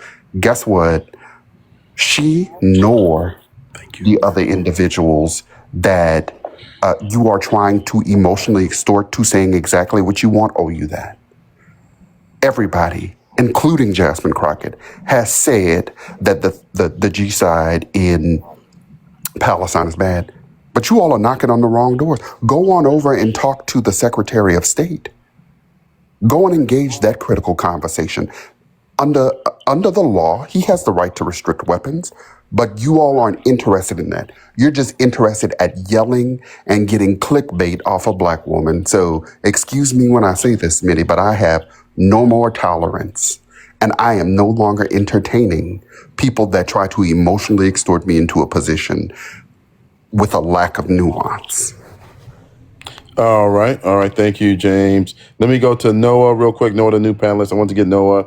I think he's got a little bit different perspective. And then I want to get Sash in. I know Sash has a comment that she wants to share as well. And then we'll get Sissy after Sash. So we'll go Noah, Sash, and Sissy Fitz will be the three. Again, please tap the screen. I think we're still only at 35,000 likes. Whether or not you agree with all of the panelists or not, I think this is a very important discussion. Again, as always, I try to read the comments. So if there's something that you like, Smitty, ask them this, or I feel like this, you guys know. Right. I love you, fam. So make sure you tap on the screen, please do that. Support the live. Gift the panelists if you feel like you want to do that and support that way. If you don't, that's totally fine as well. Noah, what are your thoughts, bro? How do you feel about this? Yeah, man. I mean, I've been listening in, and I'm just honestly very disillusioned by some of the things that I've been hearing. Okay. In this space, namely, just from what was just said. I just want to make this clear so people know this. Israel and the UAE are the ones who are conducting this G-side in Sudan. They have this relation through the Abraham Accords, and so support for Israel, right? We can't speak about these G-sides as if they're not connected, right? Like as if these imperial nations don't fund each other and don't do G-sides in different places, right? But I also just find the framing of like G-side as a single issue as like really disgustingly euphemistic. Because like my question would be, there's always going to be very regressive Republican candidates that will be running in opposition to Democrats. At what point will you not accept something that's horrible from them? You know what I'm saying? Like if there's always going to be a Republican that's worse or supposedly worse, what line can they cross? Like it just sounds to me like y'all would support apartheid in South Africa if the other candidate was going to take away healthcare or something. Like it's really, really weird to me. And even beyond, if we're talking about Jasmine Crockett, even beyond her support for Israel, that she does for free, she doesn't get AIPAC money. She got PAC money from a bunch of like cryptocurrency things. And so she's definitely not progressive enough for me. I'm not in Texas, so it is what it is. But like, yeah, I really do think that it's not a winning strategy for the Democrats anyways. And I think the ways that people try to excuse it and do apologia for G-side is super strange.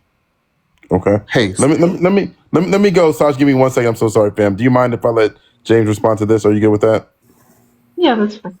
Okay, thank you. And then I'm coming right to you next. Listen, Smitty, here's the thing. Fuck that shit about us apologizing for G-side. That shit ain't real. None of us up here have done that. That's bullshit. At the end of the day, there are Latino brothers and sisters of mine that are being hauled out of their houses. When we listened to you all last year, it was different sides of the same coin. I have no time for it. I have no time for the emotional extortion. Nobody here is apologizing for G-side. That's nonsense. It is the use of trigger words to try to extort people. And over again, I have listened to it on this app. Get somebody else to do it.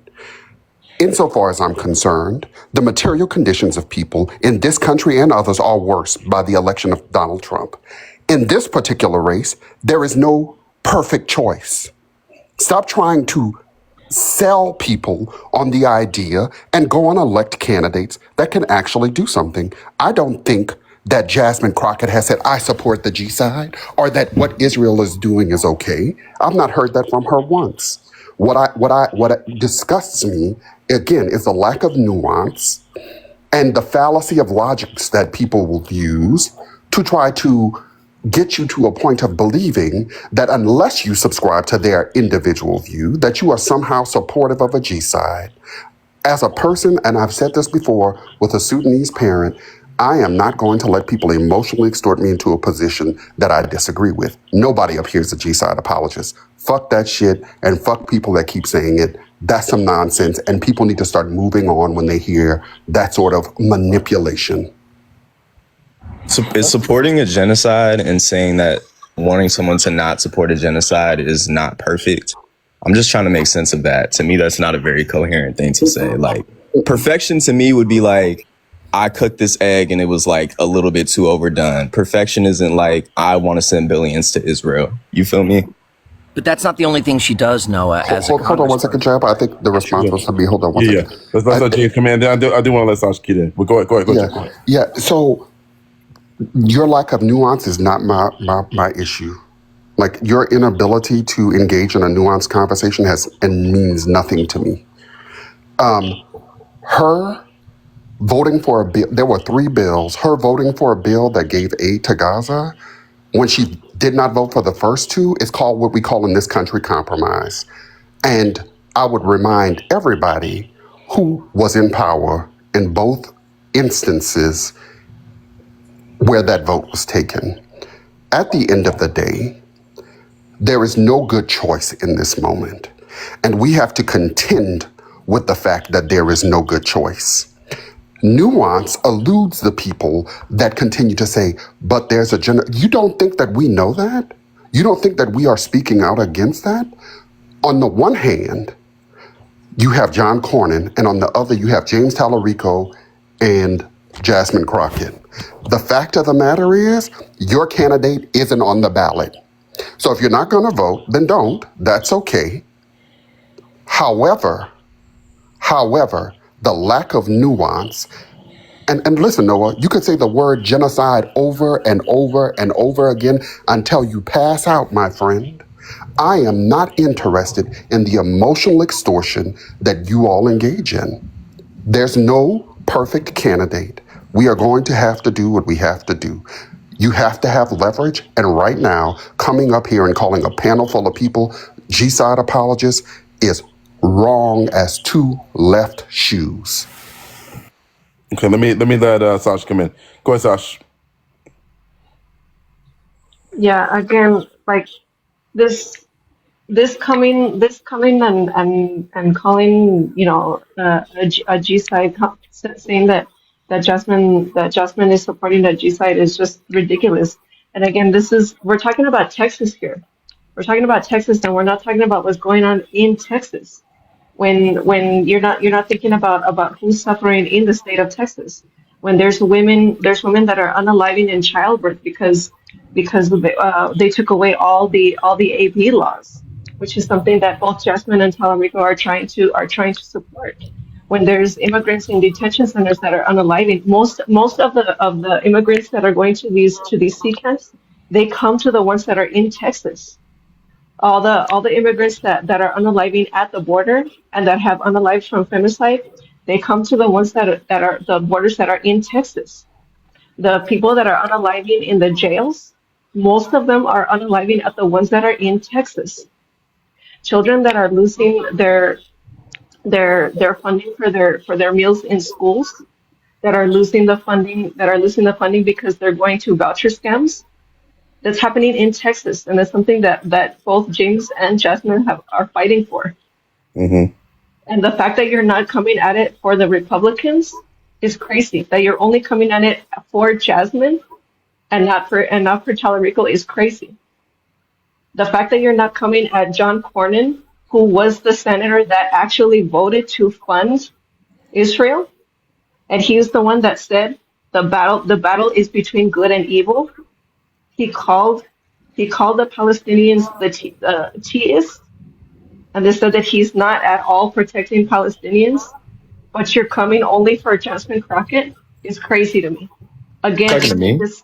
Yes, I'm talking to you. I'm talking to you, and I'm talking to everybody that is saying that their hard line is for G side, but you're not talking about the G side that's happening in Texas right now to Texans. Let's let Nora respond to that. It's crazy. And then I'm gonna start the cycle here in a second. But Nora, I obviously want to give you an opportunity to respond.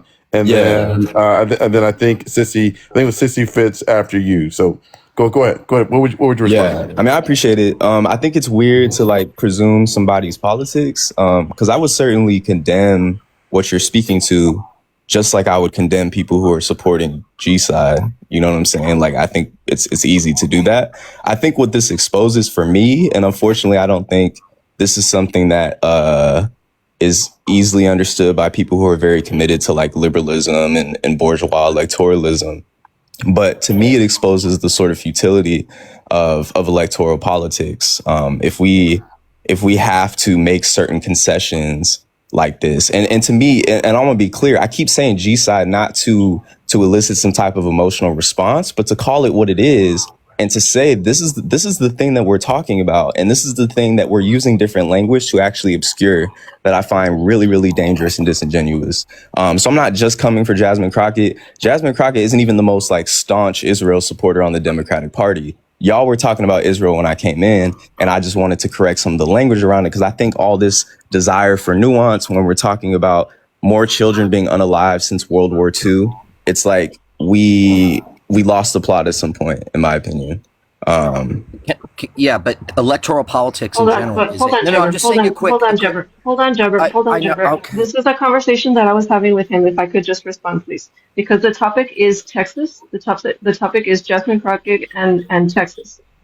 So that's where I'd like to keep it, because people are putting this crazy support for her and I say quote unquote for her support on Israel, because that's not where it is. But the topic is Texas. Okay. Let's do this. Let's get Sissy Fitz and then Jabber. Okay. So let's do Sissy Fitz and then Jabber, and then I'm gonna have to cycle here in a second. I would like to keep the people up in Texas as long as I can. But to be fair to Sasha's point, I agree with that. But I do want to let some other folks come. I know we got quite a few other people in the request, whether or not you're from Texas or not. I'm gonna try to get you up, okay? Because I think again, I'm prioritizing Texas folks, but every election is has a national perspective to a degree. And Noah, you didn't have to drop, bro. But it's okay. If you have to go, you have to go. Go ahead. Yeah, I'm going to leave. Okay. I'm gonna say this final thought. It's always the people that you think like easily understood that do things and say things. I respect everybody on this panel. Our positions might change and differ, but I appreciate you, Smitty, for always holding a space that we can be up here without resorting to treating each other like we don't easily understand things, which was one of the quotes that was used. I think everybody up here is learned and capable of articulate conversation. You can drop me, Smitty. Yeah, thank you, brother. Yeah, as always, man. Good to have you up. All right. Let me go to Sissy Fitz. Definitely want to get your opinion on this. And then I'm going to let two other folks up. Just give me 1 second. So we're going to I'm going to let Sajda and Tailpipe up. And then please, the rest of you, I will definitely try to get you guys up in 1 second as well. So please stay in the request. We're going to do a full cycle here in a second, okay? So please stay patient with me. But Sissy Fitz, your thoughts. Smitty, could you I'm sorry, a lot just happened. Could you just rephrase the question for me? Yeah. So the question was in regards to Jasmine Crockett or anybody, whoever you support, their support of Israel. Is it like a hard line? A single issue, or that's an issue where it's a hard line, a hard no if you support Israel or not? What do you think about that? I will say, I do think that referring to, I think that referring to genocide as a single issue is problematic, and I've said this before, but I do think that, and especially in Texas, and I think it's one of the better things that came out of this year, that the way that they did this gerrymandering scheme kind of put a lot of eyes on Texas. I think when people say, organizing is different in the South than it is in the North or in the West or some of these more bluer places, people really don't believe you. They think you're like bullshitting or that you're lazy. But I think that a lot of people have really opened their eyes to like how difficult it can be to organize in the South, and especially in Texas. So I do think that there's no situation where like I would ever be like, yeah, genocide is like that's unfortunate. But like I can overlook that. I do think that at the end of the day, the person who represents me and my undocumented neighbors, my queer neighbors, they just arrested somebody at the Texas Capitol a couple days ago for using a bathroom that, they didn't think that the person looked like the gender of the bathroom that they use. Like these things are happening to people that I love, to people that my mom loves, to people that my people who educated me in this education system care about. Like these things are happening. And so it comes down to a point where you're asking people, are you willing to lay down your life essentially for these other people? And I think that, to James's point, especially as Black Americans, you don't hear a lot of people talk about the Black G-sides that are ongoing, that have been ongoing for years. And you don't hear people talk about the human rights abuses that Black Americans experience in this country. So I think that we have a really big problem with solidarity, like trying to prop one issue up against the other. And I think that it makes us all worse comrades to each other. But I do think that, this is an election where I am not willing to have John Cornyn as my senator again. He kills people. He literally costs people their lives. And whichever person, James Talarico or Jasmine Crockett, ends up on my ballot, I will vote for them. I think that there should be some nuanced conversations about which one of them deserves to end up on the ballot, and we should have those conversations, and we should figure out how to do it respectfully. But I am willing to push them to be better candidates. That's what primaries are for. And I have my own opinions about the success of electoral politics, but this is where I live, and this is where my friends and family live, and I have to do what I can to protect them. I just followed you back, Sissy Fitz. I think the way you put things is incredible. Honestly, incredible. Thank you for that. Let me go to Jabber, Sajda, and then Tailpipe, and then the song come to you. Not yet. I have to write down a couple of things so I don't ramble. I got you. Go to somebody else. Yeah, I got you, fam. All right, Sajda, what do you think? Is Jasmine Crockett progressive enough to earn your support? What do you think? Yes. I have been having this conversation, and yesterday it kind of came to a boiling point. I think that when we talk about the G-side in Palestine being a single issue for people, it's because that is the only issue that people that voted for a third party or didn't vote, right, chose to care about. That's at least the way that I see it. The people that went out and voted third party, who backed up Jill Stein, who eventually sponsored Trump, who had Lockheed Martin donations, those people have not once spoken up about what is happening here in America to Black and brown people. Not once. It is time for us to put our mask on, our oxygen mask on first. We cannot save anybody else if we haven't saved ourselves. I have not heard anybody that is coming out criticizing Jasmine Crockett, talking about the letter that came out yesterday from the Fort Bliss Detention Center, a detention center that was previously used as a Japanese internment camp. Immigrants today are being sent to that detention camp. Women are being raped to the point of hospitalization. People are being forced, driven to the border and told to hop over, and if they don't, they are forced to sign a paper giving them a criminal charge, right? I have not heard any of those people, and Saj, by the way, I know you speak about both. I'm not talking about you. I'm talking about the people who come into the chats and say, well, what about this, right? I have not seen a single Jill Stein supporter, voter, coming out and speaking about what has been happening to Black women in this country, being turned around, being forced to give birth inside of their cars. I have not seen any outrage for what is happening here in America.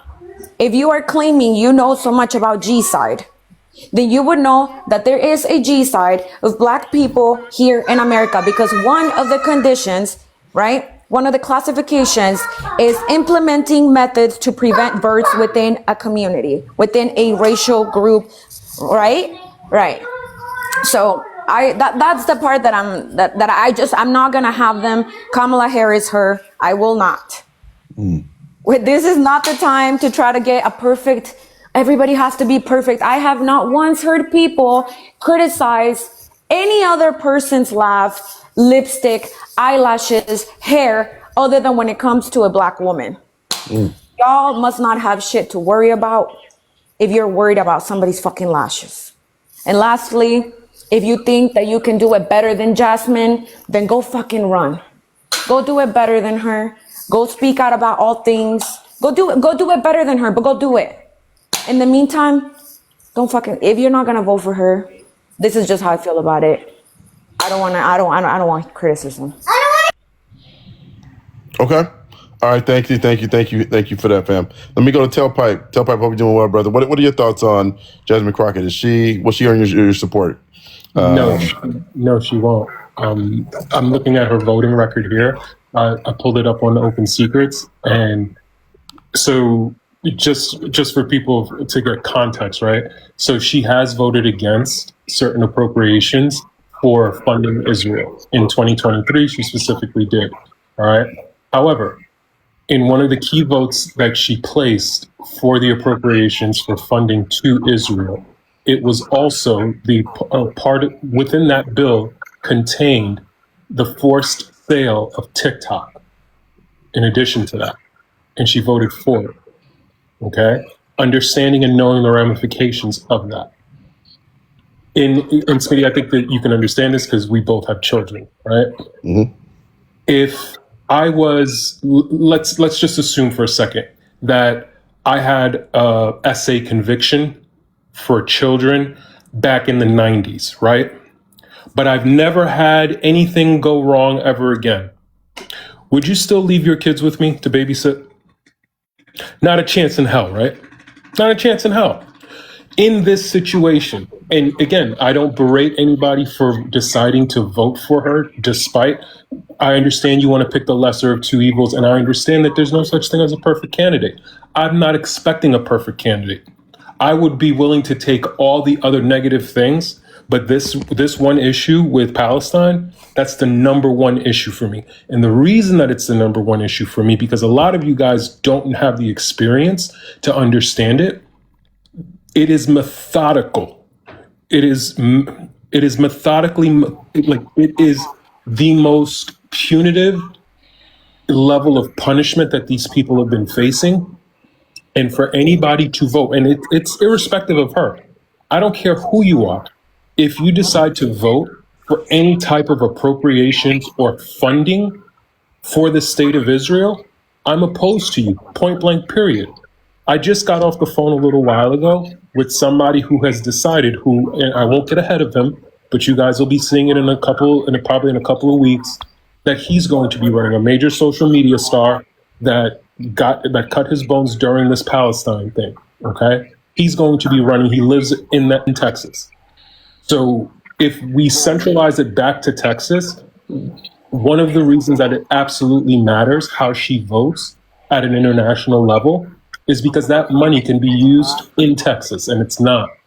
And if you're not willing to do right and be just and have a moral compass for something like this, there's no way that you will have the backbone to support and defend your own people within your own district.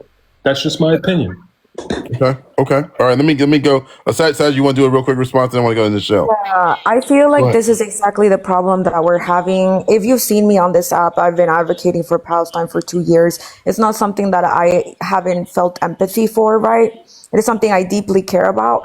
But when I just told you that my people are being raped to the point of hospitalization, when I just told you that that kids are going missing right here, right now, right? And the first thing you say is, well, the number one issue for me is Palestine. You are the only person that's doing Oppression Olympics. That's a turnoff for everybody else. You can walk and you can chew at the same time. You can talk about multiple conflicts at the same time, and you can care about your community. This is how communities, and I know that you're a black man, right? But this is how marginalized communities have been feeling here in America. Like, we have to put ourselves last. She is a black woman in America running for senator in Texas. She cannot fix and will have nothing to do with Palestine. Why is it wrong for us to care about our own people too? Not saying instead of, but too.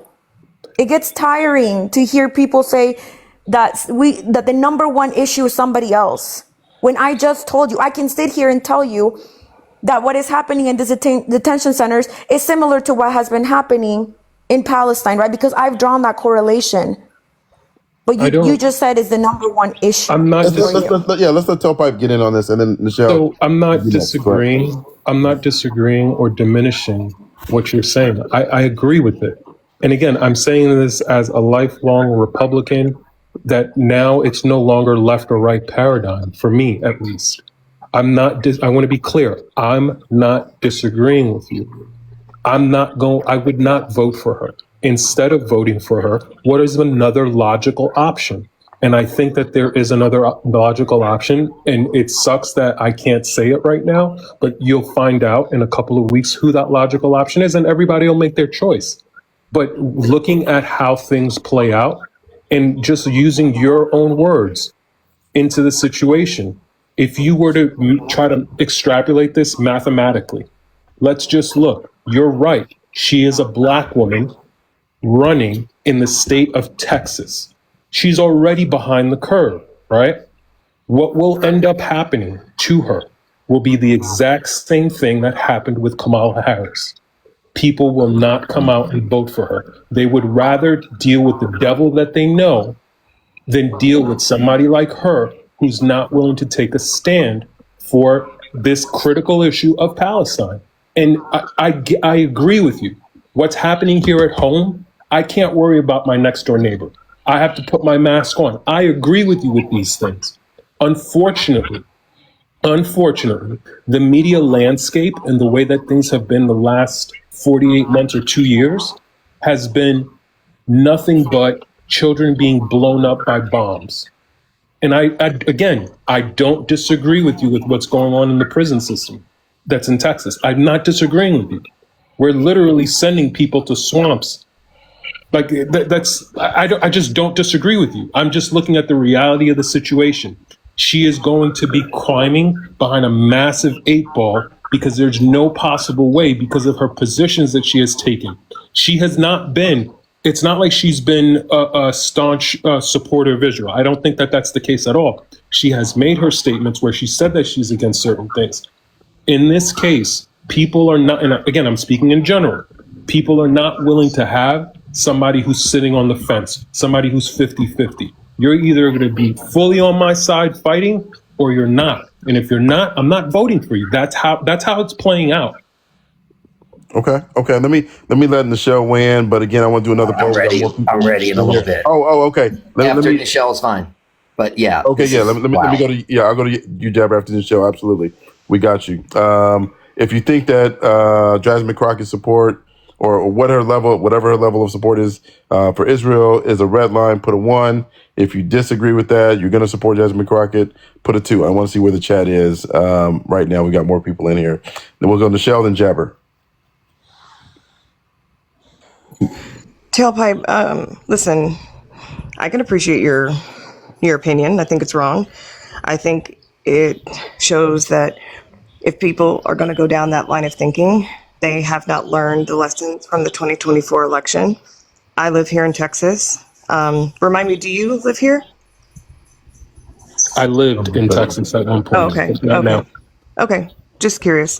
I am going to do everything I can to make sure we do not have a repeat Smitty of 2024 here in Texas. Our biggest issue here is going to be the voter turnout. Flat out. I don't care if it's Jasmine, James, Santa Claus, the Easter Bunny, it doesn't matter. Our voter turnout is dismal here. I think it's going to be an interesting race to watch. I think that, again, I live here in Texas. My neighbors are Texas. I think what Saj was saying is more of a bigger issue here to Texans. And I think the idea of online leftists kind of weighing in again and making these moral superiority statements is going to be an issue. I don't see progressives here. I think everybody has been kind of bruised from the results of the 2024 election, and I don't think I don't think people are going to be to have that same expectation as what Tailpipe is saying. I think the bigger issue is going to be, again, a statewide race with a black woman, but you're already kind of counting her out. And I don't think that's fair. Again, I said I want her to run the race that I'm confident that she can run. And I think she's confident. I think she's got star power. Everyone is saying that. I think it's going to be interesting. I think she's strategic. You may not agree with her policies or how she presents herself. And one more time, Smitty, y'all got one more time in these comments to say that Jasmine is ghetto. Like, I'm really trying to be professional here. You got one more time to say that Jasmine is ghetto. Okay? Smitty has already talked about this. We already talked about this. These are the things, Smitty, that I'm going to be watching for, right? Yeah. Are you going to just go based on her policy and her voting record? Listen, make the choice. Do your thing. Be active. Make a smart choice. But can we stop with the whole calling her ghetto? Like, I don't appreciate that, and I think that that's ridiculous. And I think counting her out is wrong. I fully disagree with Tailpipe's position on this, 1,000%. Yeah, no, I here's something I just want to weigh in real quick, and then I want to go Jabber and obviously give Tailpipe an opportunity because he has a minority opinion here on the panel. But I think one thing we got to stop doing, and I'm rarely at both sides, make both sides type comments, but in this is one of that's really, I think, appropriate in this situation. When we're talking about people who sincerely care about the Black community and the Latino community and those who also care about Palestinians, can we stop saying that you don't care about the others in those other communities? You know what I mean? Like, if you care about the Black community sincerely, you care about the Latino community sincerely, my bet is that you do care about Palestinians. If you care about Palestinians, my bet is that you probably do care about Black people. And I think that it only seeks to divide us. Like, we can have an honest debate and discussion as to which way, right, we want to go and navigate this. But it really hurts, like, because we're already catching hell, right? And so I think we got to do a better job overall of saying, hey, yes, this is an issue. Should it be a red line? Should it not be a red line? Let's talk about it. But let's stop questioning the advocacy of people that we know are just completely catching hell. I mean, Sai just said it very well with what's going on in that camp that I don't want to mention in Texas and Alligator. I mean, like, come on, y'all. Come on. Right? Like, do we need to do that? And that has always bothered me about even having this discussion because I see too much of that. So I'm glad I haven't seen that much of it here. But I think it's important to say, right? So, Sash, and then we'll go to Jabber. And welcome in, everybody. There's a couple of y'all that came in, didn't say hi, Smitty. I'm a little hurt. Y'all know who you are, sneaking into my live like that, by the way. Go ahead, Sash. Yes, Smitty, I agree. I'm trying to breathe. I'm trying to breathe. My blood pressure is up. But excuse me. No, yeah, I agree. I just, again, I'm gonna say it again, as I said it earlier when I first came up on the panel, is that people outside of Texas aren't really fully grasping what's happening down here. She got into this race again because SCOTUS accepted the gerrymandered maps, right? She was going to stay where she was, but then she lost her seat. So she had to get into this race. And it was either she got into the Senate or possibly she got into the governor's race. But if she got into the governor's race, she would have had to stay in a state level to where she was already in a federal seat. So why would she go from federal down to state, right? It's smarter for her to stay in a federal to keep her federal voice.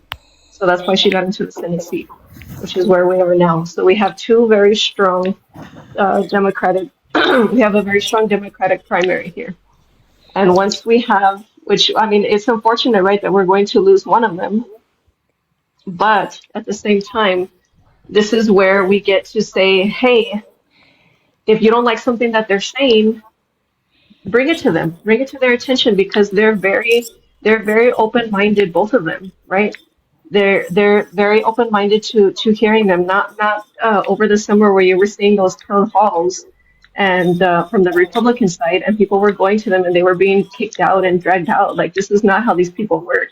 They're very open to hearing what their constituents have to say. So if there's something that you don't like that they're doing, bring it to their attention, right? They're very open to hearing from their constituents. So we kind of actually, as Texas Democrats, we have the privilege to have two very strong voices for the primary, right? So, like, again, people that are sitting on the outside, not knowing how Texas politics works and how suppressed we are, how our votes get taken advantage of, how how they've taken away our polling stations, how they reword our ballots so that we don't understand them. Like, it's very hard to explain to people that don't live in Texas, right? So yeah. Okay. Thank you, fam. Thank you for that. Let's go to Jabber. Go ahead, brother.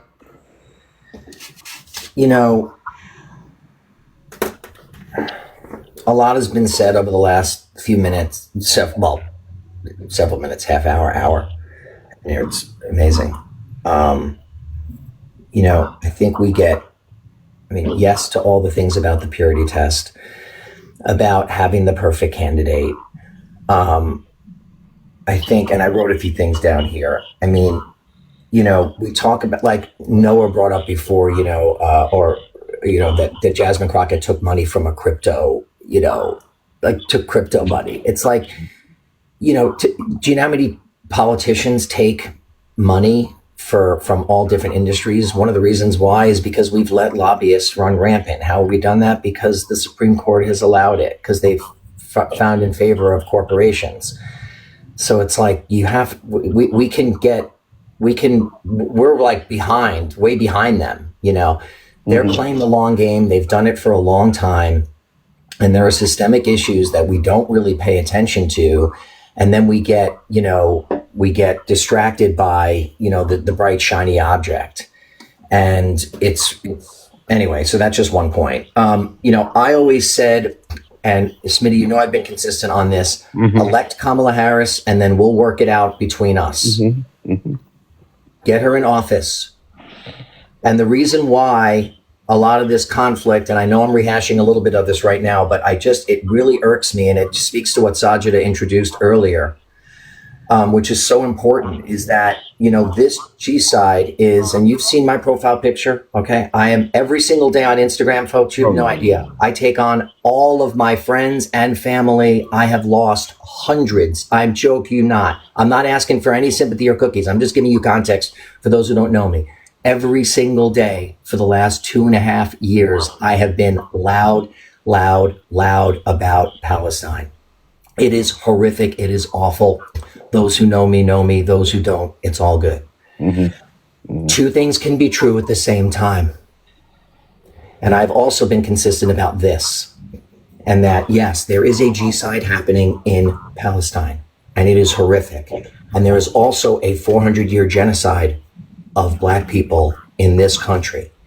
It is slower, and it is happening every single day. And Smitty knows I'm not saying this to pander to him, okay? I am not pandering to anybody. In fact, I'm going to get rid of the scroll here so I don't see anything. I'm tempted to read comments. It does not matter, okay? Two things can be true at the same time, right? This is the shirt I'm wearing today, by the way. I don't know if you can read that. Okay? I rebuke you in the name of Jesus. It's the last words of Sonia Massey, okay? This is just as horrific, and it's happening every day in every corner of our society. Okay? Every corner. It is not just the physical harm. It is also the tactics and suppressive and oppressive tactics that we use to maintain these systems, and it is unaliving Black and brown people every single day. And specifically, we have been doing this to Black people for hundreds of years, and Black people have come out for Palestine. okay, for over 60 years, while Zionists had undue influence over our government. Malcolm X, Mandela, okay? Black folks have come out for Palestine since the beginning of the Civil Rights Act, which was supposed to fix it. And yet, from that moment, YT supremacy has dismantled so much of the Civil Rights Act, of the FHA, of our public education system. We have ghettoized and Gazified our cities, and they still came out for Palestine and still had to choose the lesser of two evils. I've said this before, but I'm going to say it louder and louder, because now this Jasmine Crockett thing is going to be, it's the same kind of thing. Stop going after Black women because you expect them to run some kind of purity test. She is now a politician. She has to do what she needs to do on multiple levels, period, end of discussion. Yeah, the G-side in Palestine is horrific. And we are G-siding Black people in this country for decades and decades and decades. And believe me, I don't care who you are, Black, white, otherwise, it's worse than you think. It's worse than you think. And I know it sounds a little dramatic because I'm an actor, but folks, I shit you not. I had a chyron running through my brain. I'm going to land the plane in 30 seconds. Every single day for about 5 years, it's hashtag, it's worse than I thought. Every page I turned, dozens and dozens and dozens of sources. And when you see it, and then you see how it's now what we're doing with ICE, and now what we're doing to our Latino community, which we have been doing for, in many ways, for a long time, right? But now, the violence, it's like two things can be true at the same time. And as long as we do have this system, and we have to choose somebody to be in that system, it should be the person that is best suited, regardless of what they have to sacrifice, because they all got to sacrifice. And believe me, before Palestine, before Gaza, you were voting for people who were supporting the state of Israel. And I know I should have been more woke about it. I should have. I wasn't. I grew up Ashkenazi Jew on Long Island, New York. So I grew up in the privilege, in the white privilege, and in the Jewish privilege. And I didn't realize none of it until I buckled down and started learning. So anyway, we have a dual obligation. So yes, Jasmine Crockett is absolutely progressive enough. And that's it. I got to run. All right, Jabbers. Thank you, brother. I'm going to DM you about something, man. Thank you, brother. Good to see you. All right. Yeah, nobody should be questioning Jabber's creds in regards to what his content on the Black community. I've seen it firsthand. That brother he brings it. So in regards to that, I can definitely vouch for him. Let me go ahead, Tailpipe. It's been a minute since I've had you speak, so let's do that. And then let me get Sissy Fitz back in and Saturday back in. So we'll do Tailpipes, and then Sissy Fitz, I got to let you go, unfortunately, and get a final comment from you. But go ahead, Tailpipe. So, Sissy Fitz. No worries. Nichelle, you might not agree with me, but I agree with you. And as for what Jabber was saying, it's not a purity test where you have to check 10 out of 10 boxes. To me, I think it's stupid that you would throw away if you don't get 100% of something, because you only got 80, you throw away the deal and say, oh, I don't want it. No, that's not what this is. This is just like the example that I gave you before, Smitty, with the essay, and then you're babysitting somebody's child. It's a no-go. It's always going to be a no-go. In this case, I'm not willing to vote for her. I'm not willing to support her at all until or if she changes her position on this Israel issue, period, the end. And in lieu of that, there's somebody else that's going to be running that will meet that test and that could possibly win. Having lived in Texas, a state that I love, despite its big ass flaws, understanding those people and the way that they will vote, the level of racism that let's say her position on Israel was perfect. It's exactly how I wanted it to be. the chances of her winning in that state also are going to be infinitesimal. Her position makes it even more difficult because the people that would have come out and voted for her will stay home. They're going to do to her just like what they did to Kamala Harris. They're going to stay home as opposed to vote for her. You don't think that they knew what Donald Trump was? You don't think black folks that voted for Donald Trump knew what he was before? He was president before, and they still came out and voted for him in larger numbers. And he told them what he was going to do. Real quick, Top Pipe. I thought. I did not know it was larger percentage or larger numbers. Larger percentage of black people voted for Trump from the last election to this one. The proportion increased. Make that make sense. Make that make sense. So can I make a quick comment, Kitty? Go ahead. Can I make a quick comment? Can I make a quick comment to what you said? Of course. So you said, Tailpipe, that there's always going to be another candidate. So in this particular race, we're talking about this particular race, the deadline is already done. So it's only Jasmine and Tallarico in this primary. Who are the other candidates? So I can't get ahead of him, but I'm 1,000% sure that every single person in this chat has heard of him before. I'm not going to get ahead of him. In this particular race. No, there is no other.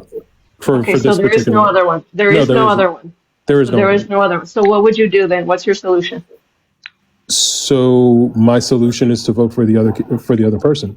Their votes are the same. Their views are the same. Okay.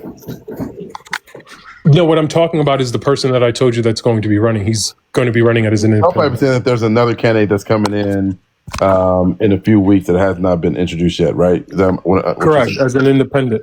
As an independent that he can't announce because he doesn't want to take the steam away from the person when they announce it. But here's the again, from a point of compromise, because I can't sit here and tell you, well, if she doesn't check all 10 out of 10 boxes, I'm just not going to vote for her, right? Again, the deadline has passed though. If they haven't announced. And I'm answering your question. I'm answering your question right now. I'm from a point of compromise to move things forward. I would still probably decide to just completely say, you know what, fine, I'll just go and cast my ballot for her. The state of Texas, though, from a realistic standpoint, even if me, little old me who does not matter, decides to cast my vote and say, yes, I'm going to vote for her, the state of Texas, the people in Texas, the very same people that decided to stay home, the very same people that decided to vote against their own interest and vote for Donald Trump, that bought them what they have right now, they are going to weaponize their vote against her. If there was anything that she could do to help her case, she would come out staunchly in favor of the Palestinian cause. And again, it sucks Again, this is about Texas politics. This is not about Israel. You can keep saying that it's about Texas politics. It is about Texas politics because again, with all due respect to you, you're not in Texas and you don't know what just passed on all the amendments to our Constitution. You're speaking in a vacuum. You're speaking in a vacuum. Yes, you are, and I'll tell you why. Where are we cutting off, Sash? Okay, so hold on, y'all, real quick. I was letting that go just for a minute because I know both obviously. Let me spend 10 seconds just to land the plane. Let's make sure we keep it respectful. And then there's an announcement that I want to make. Go ahead. Sure. Go ahead. You're speaking in a vacuum because you're saying what matters to you. And yes, it is about Texas. I don't disagree with you. I agree with you 1,000%. Looking at it as somebody who has helped and worked in campaigns, the voters do not view it as just Texas. They don't look at it like that, and they're not. You can say that. You can say that if you want. Yes, they do. Because you know what? You know why? Because Abbott has made it that we can't even vote for what we want. I'm not. Again, he doesn't even put stuff out that we can vote for. That's why it's about fighting what you're saying. Smitty, am I not making sense? I'm not fighting what you're saying. No, I just think it's just a point of disagreement. Let me do this. Let me. You guys.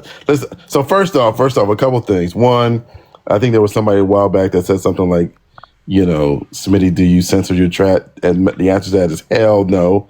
The chat is my favorite part of doing lives, and I love all of the opinions that I get from the chat. So I would recommend, if you're a panelist, not that these panelists have said that, I would recommend that you just speak and don't look at the chat when you speak, because They don't like something you say, they're gonna tell you. Okay. Spindy, look at how we're Spindy, can I ask you something? Look at how we're talking about this situation, right? And again, I agree that it is about the state of Texas. I don't disagree with you. However, the way that the media landscape is playing out, just look at her statements in the last 48 hours, Jasmine Crockett. Her statements haven't necessarily been about Texas. It's been trying to fight against the fact that, hey, if you're going to vote against me for something that happened internationally as opposed to domestically, I don't know if I can really change your mind. Again, she's trying to get ahead of because the people have been coming after her for this one issue. If people are going to be coming after her for this one issue, then the Trump voters are doing the job for them. I don't disagree with you. That's what I'm trying to get across to you. I don't disagree with you. Real quick, y'all. Let me come in. And let me because I we gotta say goodbye to 60 Fits. I want to let 60 Fits get an opportunity to get a full comment in, okay? And then tell Pie Brother I'm gonna have to let you go here in a second. Yeah, I gotta go anyway, but thank you guys. Okay, all right. Thanks, Tell Pie. All right, 60 Fits, I gotta let you go. I want to get a final comment in from you as well. No, you're good. First of all, thank you for having me up. But I hear him talking about this independent that is supposedly going to start running, and I'm going to look into it. I haven't seen an independent that already filed, and if they're coming after the deadline to do a write-in, I consider myself a leftist. I am super progressive. I don't do the two-party bullshit. Like, it's really irritating to me. But one thing that I think we all should have been able to learn from the last election is that if you want people to divest from the two-party system, you have to put systems of care in place for them. And one of the things people complained about last time was that people waited until after the primaries, like when it was the last line in the elections, and then wanted to say, you should write in Claudia de la Cruz, we should do XYZ, or that you were expecting people to essentially vote away their rights and vote third party with no preservation of their own rights. And we have not done a good enough job of making sure that people feel like they can divest safely. And that's a lot of what is holding people back. So this throwing people in last minute because you didn't want to campaign properly with the rest of the parties, like all of these things make it harder for people who are like, we are the most propagandized people on the planet in the States. And it makes it harder for people to walk away from these ideological points that run their entire lives, no matter if it's going to be good for them or not. So I just think that everyone needs to take no matter what side of not Republicanism you fall on, we all need to be really honest with ourselves about our own internal biases and what we're willing to do if we really want these things. Because you can't ask people to keep like withering themselves away and then all you do is berate them. It's not successful. You can't theory people to death. It's not working. All right. No, thank you, Sissy Fitz. So happy you came by today. Thank you for that. Yeah, we'll see you soon. Okay, come on back. All right, we're gonna let Sissy Fitz go. Let's get the new panelist, Antifa Bay. What's going on, fam? Hey, sweetie. Good to see you. Good to see you. What are your thoughts on this, fam? I love Jasmine Crockett, and I would never speak down on her, but I do disagree with the fact that she does take APAC. She doesn't. You can go through it, and there is a lot of misinformation on what she's taking. You could also go through and see what she is voted on and not voted on. She has not voted on everything that they would try to push. But I do feel like we do got to be a lot stronger, like within the next couple of years, about getting candidates that do not take anything from them, because they are molding our life in a way that we don't have good rights. Okay, Mom, I'm all right. The chat is saying real quick, fam. The chat is saying that she doesn't take APAC money. I don't know. I was going through it last night where they were showing like votes that she has gone with when it comes to Israel, and they were showing what she does take, like that she doesn't take a lot, but she has taken money from them. If anybody wants to go through that with me, regardless, either way, I would go for it. Yeah, she does not take money from APAC. If you go to the APAC tracker, they see 0 for her. Just to clarify. So that's just misinformation. Okay.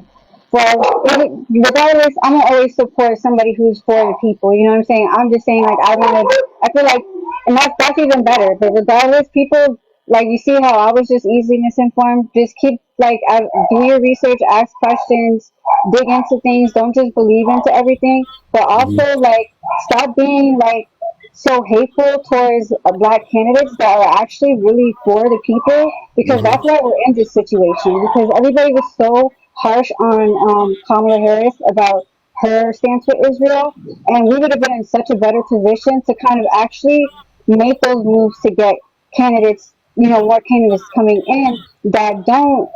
We could actually have been forced, like not forced, focused on actually getting better candidates in, and instead people are suffering because people wanted to be picky about who supports who, when he was very clear on his stance on what he was going to let Israel do. And so many people have suffered because people want to be petty, and I think that's crazy to me. That's not crazy. Got you, fam. No, thank you for that. Thank you for that. Appreciate that. Let me go to Adij and then Donnie, and then we'll come down to Sajda. I think Sajda's been the longest for Sajda. Adij, fam, how are you? Hope you're doing well. Good. How are you, Smitty? Good. What is your thoughts on? Oh, Sash, yeah. So we'll do Adij, Sash, and then Donnie. Go ahead. What do you think? What do you think about this one?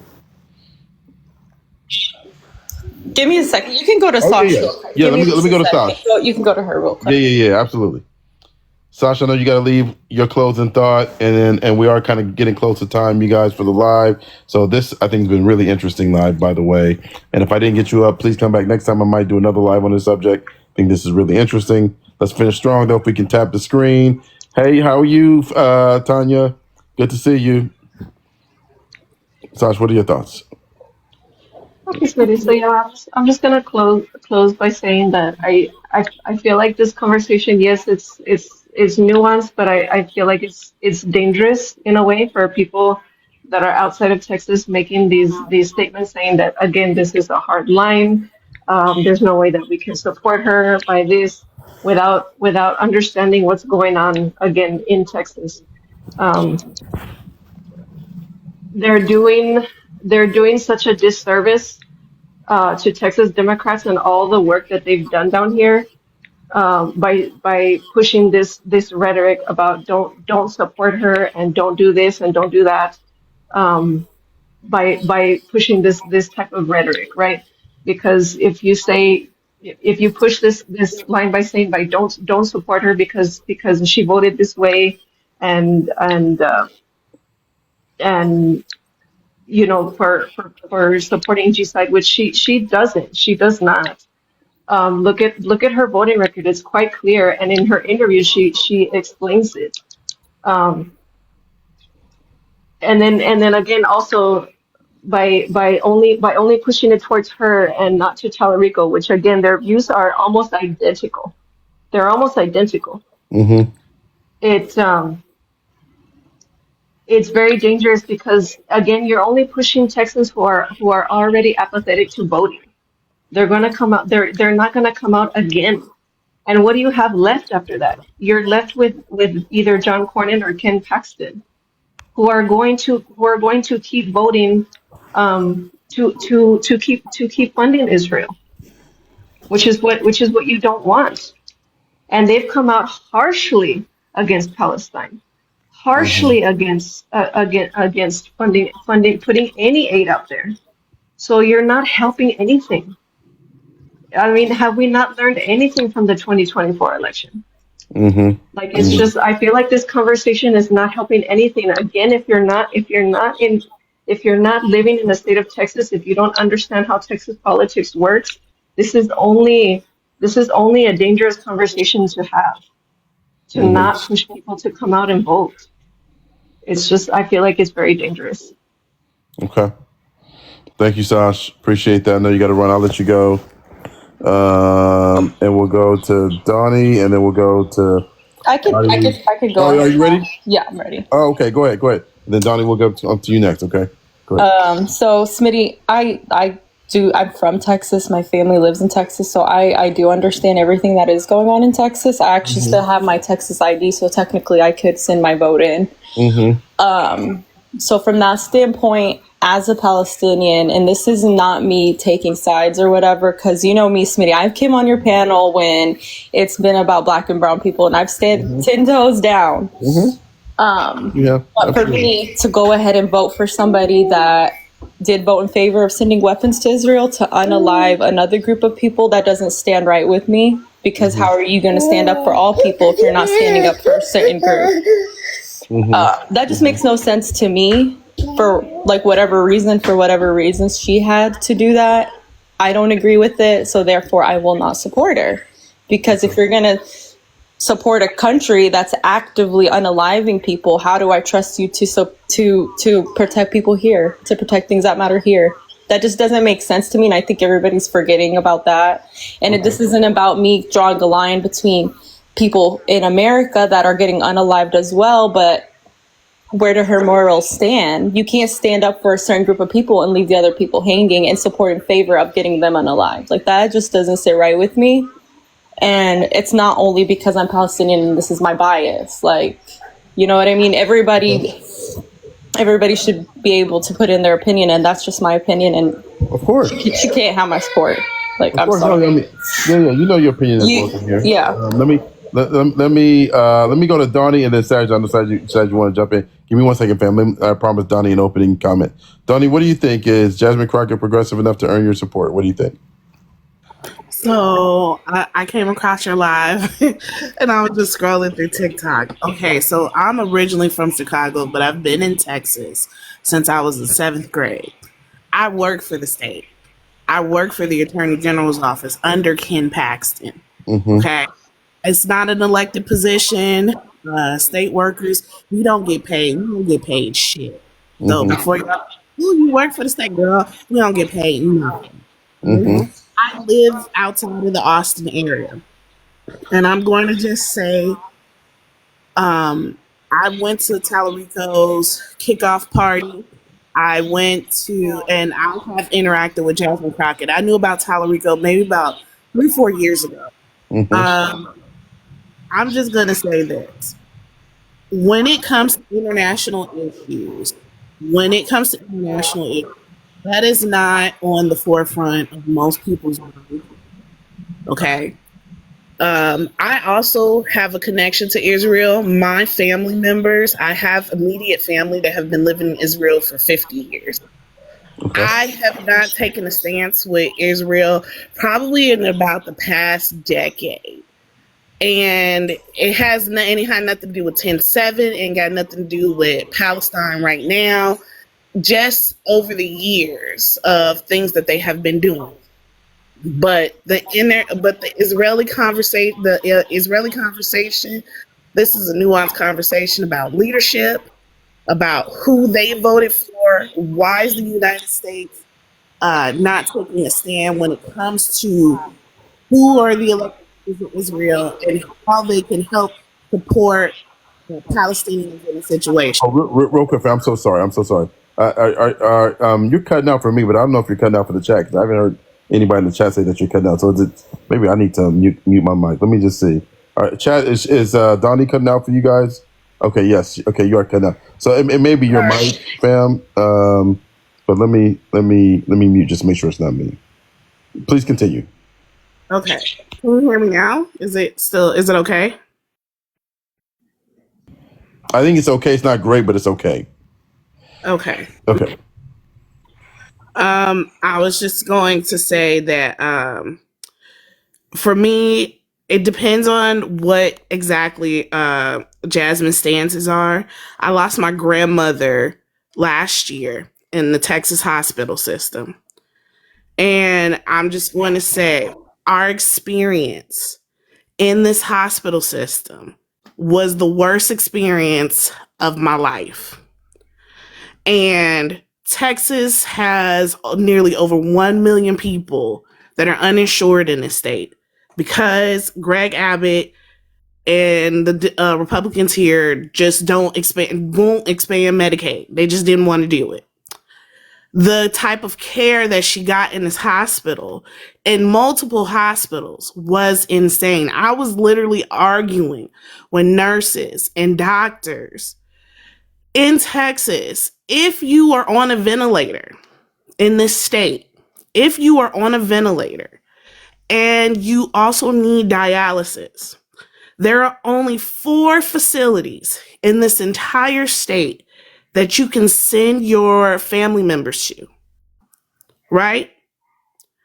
And they were going to force me and my mother to send my grandmother to, sorry, that's my dog. He was going to try to force us to send my grandmother to this facility and basically say, well, she has to stay there. We went into the facility. My mother went to the facility to go check it out and to see how it was, right? Because they were like, she can't move. She has to be on a ventilator. She has to have dialysis. We go to the facility. It's near Austin. There are 60 patients. There is 1 nurse, 1 RT, and maybe 2 aides for 60 patients. And we're sitting here. This is a state that harbors any savings that it gets and says, well, we may give out money for here. We may do this. We may do that. I'm sitting here as a person that lives in this state that lost their grandmother in this state to the hospital systems. Do you really think I'm sitting here going, well, you know what? It's the Palestinian issue for me. It's not. It costs me. It costs money. And the thankful thing that I have is that I have an amazing boss. And I get to work from home 4 days a week. I was prepared to bring my grandmother home. I had people, the nurses and doctors in the hospital, literally tell me, no, you don't want to do that. You can't take care of her. That's going to be too hard. Do you know how excited I got when Kamala Harris said, hey, she's going to expand Medicare for home health care? Do you know how excited that was for me? To know that we could get help. We can get somebody in here to help my grandmother, rest and recover if she needed to. But this is what I'm saying. When it comes to Texas, the issues are people are struggling here. There are people here with money, yes. There are a lot of people here with money, but there are people here who are struggling on day-to-day things. And a lot of the issues that I see just in general, but not just in Texas, but here, is that civics wise, people are not engaged, but also people don't even know basic things.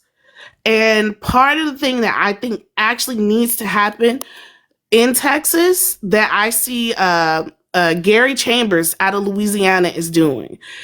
He is actually holding Saturday civics classes, but what he's doing that I feel like makes them different is that he's making them very interactive in the sense of not just sitting down and having a conversation with a group of people. He's making them say, hey, this is this position. You get elected. This is what this position does. Explaining blow by blow what everything does. Yeah. Go ahead. That's okay. Go ahead. I would just say that Texas needs to be organized. It could be flipped, but it needs to be organized. Just ran across something today that said that most of the Democrats in the state actually filed to run in the upcoming elections in the state. So there's no Republican in the state running unopposed, which means that Republicans in the machine that they have going here now have to divvy out that money into actual races and not just sit behind 1 or 2 candidates that may be in a competitive race. All of these races are becoming competitive. Well, at least somebody's opposing them. So I'm just saying, as a Texas resident, as a Chicagoan technically, who lives in Texas and has been here, people aren't engaged civically here in the state. Voter turnout is terrible.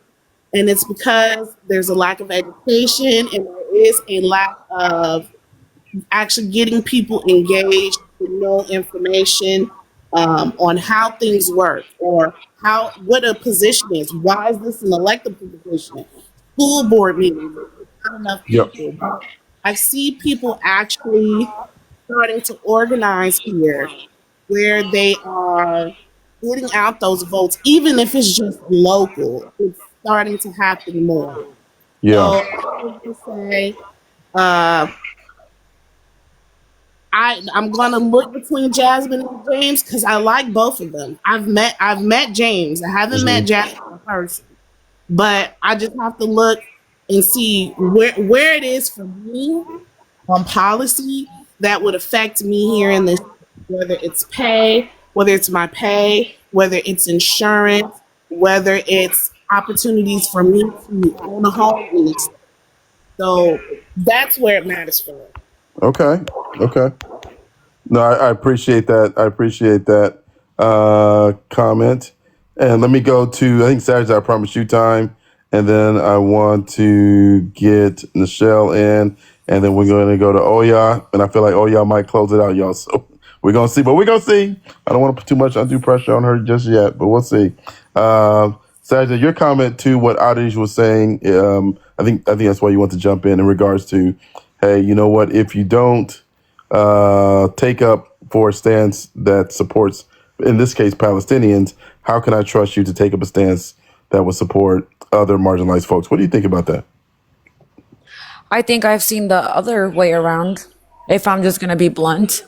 I have seen every community participate in supporting Palestinians and bringing in awareness to what is happening, fundraising and marching. What I haven't seen is the people that supported voting for a third party or not voting coming out and now speaking about the issues that are happening to us here in America.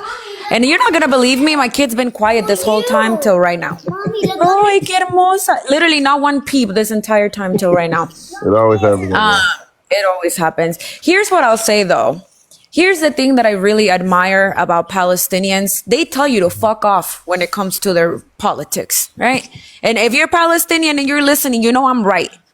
Can nobody tell you who is going to be put in place to govern, right? We have stood there and we have said we support the age group managing their land as they wish. But for some reason, we are being told how to vote and what to do with our own country here. And it is usually by people who have no idea because they don't care about what is happening to us here in America. So I want everybody to just, I know it's going to piss you off, but take that in and think about what you would feel if I decided to go ahead and quote a Palestinian revolutionist in order to tell you how to run your land. Because I saw a lot of that happening in the chat, people quoting Malcolm X, people quoting Martin Luther King and saying, what would he have done?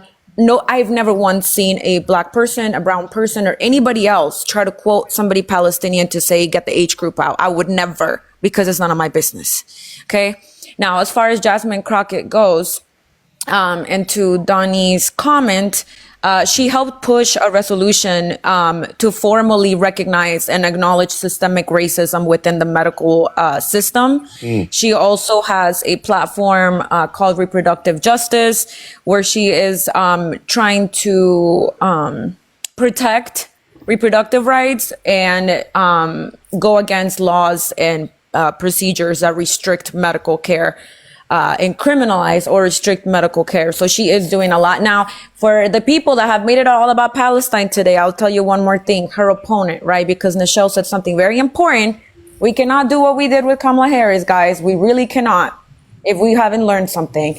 Her opponent, okay? And I had to highlight this on my computer. This is what her opponent did. He signed against having restrictions on weapons, right? So they wanted to introduce a resolution to basically do what Trump admitted to, right? Creating new weapons to hurt Palestinians. And they were trying to block it, and he signed against it, meaning he wanted it to go through. So when we talk about all of these surprise candidates, guys, it's a surprise. We're going to drop the name soon. Don't worry about it. I know none of y'all will have enough time to research and see what this person really stands for, but just trust me, bro. It's happening soon. We've seen this before with Jill Stein, the translucent demon that came out of nowhere and then disappeared again. This woman was not good for anybody and had no chance of winning. I was there. I was sitting in conversations. We all knew she was not going to win. Right? So if you care, and I'm sorry I'm monologuing, but there was so much happening. If you really care to repair whatever is left of allyships with people that have been supporting you this entire time. Allyship, and I don't care who gets their feelings hurt, allyship is transactional. Because I've heard it be said the other way. You help me, I help you. You advocate for me, I advocate for you. No relationship on the face of this planet is one-sided and works. You cannot call your friend and your friend comes and helps you on the side of the road because your tire popped, but every time that they call you, you don't pick up. Okay? That's what it's gonna take. Vote for Jasmine Crockett. Okay? Until you have a better candidate to push of your own. Thank you, fam. Unscripted, how are you, fam? Well, thank you for coming in, everybody. Appreciate it. I think we're gonna go to Nichelle and we're gonna go to Oya, and that might be it. We'll see. But I appreciate all of you guys. Please, let's finish strong. Support the live if you can. Tap the screen at a minimum. Gift the panelists if you would like. Support the live goal if you would like. And we're going to go to Nichelle. I think what Saj said was important. I know a lot of people may disagree. I'm going to say this as somebody living in Texas. Don't confuse the national election with a local one, right? And yes, I mean, it's going to have national implications, obviously. But one thing I know about Jasmine is that she's always talking about her constituents. Like if you listen to, what she's talking about what her constituents want. And I would hate I think what's most discouraging to me about this entire conversation is that we are repeating a lot of the same type of whataboutisms and things that we did in the 2024 election. And that's deeply concerning to me, right? You're going to see a lot of online, activists come out and do what they do and give their opinion. What I already see, I'm seeing it in the comments, and Southern and other mods are blocking them, are people coming out with the ratchet and the ghetto comments about Jasmine. As we stated, Smitty, back when you were covering the 2024 election, do your research, be an informed voter if you are in Texas. And I'm going to keep saying this because it doesn't matter at this point who ends up as the candidate. Our voter turnout in Texas is dismal.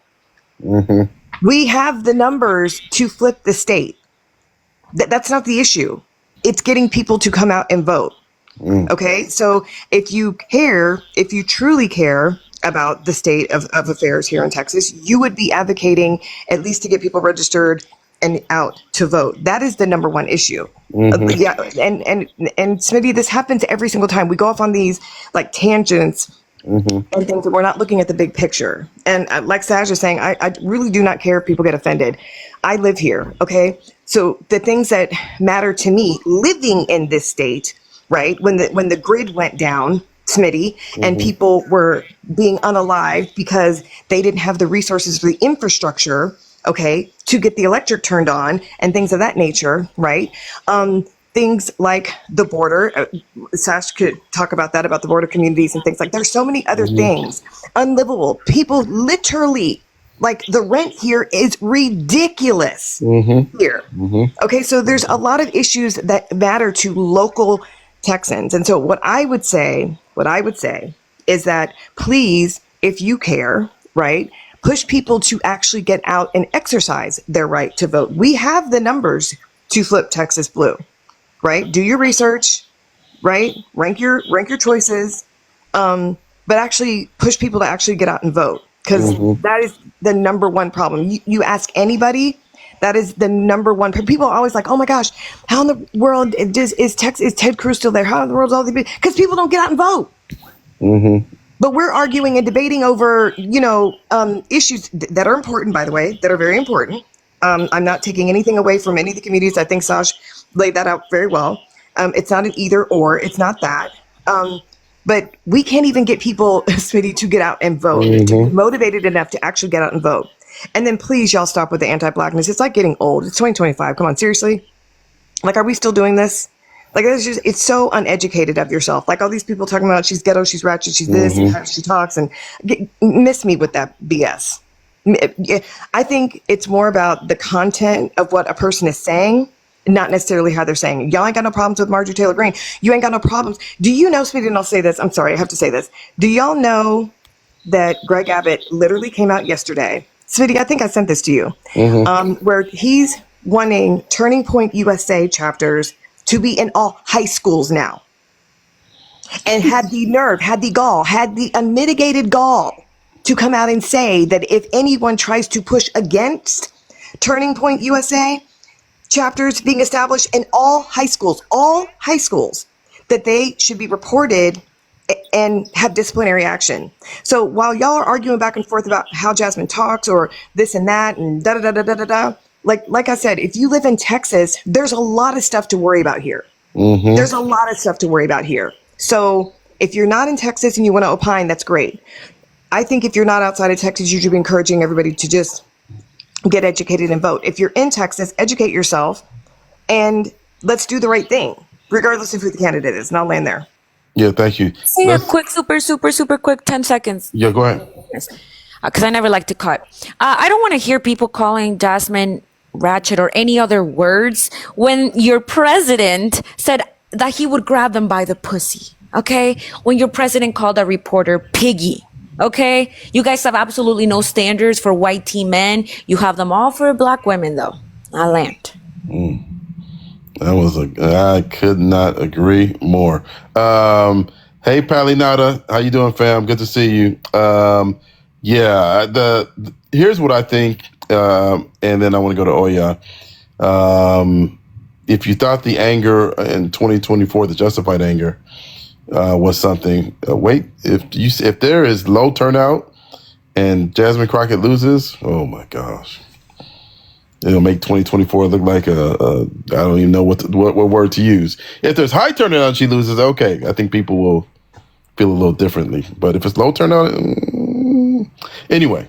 Oh yeah, go ahead, fam. First of all, I would like to say G-slide is not nuanced.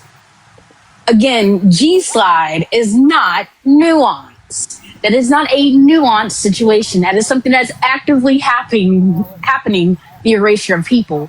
But furthermore, I don't know what it is with people, but you guys can sit here and a white man can talk in a country accent, but let a black woman, a college-educated black woman, come up there and use her accent and talk the way she talks. And all of a sudden, she's just so unprofessional. She's really unprofessional. She's angry. I would be angry too if my government was actively trying to suppress my voice and suppress the people that I'm trying to stand up for. I would be so angry. I would be really angry that they let a unqualified white woman parade around and then do what the fuck ever she did with no fucking consequences, nothing. But just because she disagrees now, we're supposed to be friends with her? Fuck that. Because she been new. She knew. I feel that one. Why is it that you guys have such a hard time with black women coming into power? Why? Why is that? Why do y'all constantly want white men to be in power? Why can't we just put a black woman in power and let everybody eat. I don't get it. I just don't. I don't know why you guys are misogynistic. You hate black women. I don't get the hatred for black women. I don't know. Maybe it's because like we age 10 years we age 10 years slower than everybody else. I don't know. But it's just let's go against the norm and put a black woman in office. Let's do some research. Let's see what she stands for. She signed the Clear ID Act, which is ICE has to really show you their ID before detaining you or coming into your residence. Let's look at the stuff that she's signing. Let's look at the stuff that the other guy is signing, because he literally just signed a bill that was like, it was stupid. Like, oh, federal capital workers day. Like, are you fucking kidding me? Children are about to go without food because they want to like get rid of public assistance for children when they go to school. Yeah, I need y'all to measure out like the pros and cons and understand that the black woman will make sure everybody eats, while the white man will only make sure white people will eat. Just understand that. Very well said. Thank you, Also, Olga. it kills me, Smitty. These people saying that she is unprofessional in the chat. I didn't hear one peep about the Department of Education being choked on TV, right? In the WWE. Like, this is the woman y'all put for the Department of Education. That's a good point. Like, The Department of Education, she used to be a wrestler, and she confused AI with A1 steak sauce. Let that sit right there. I just want I did y'all not to know grasp that. onto that.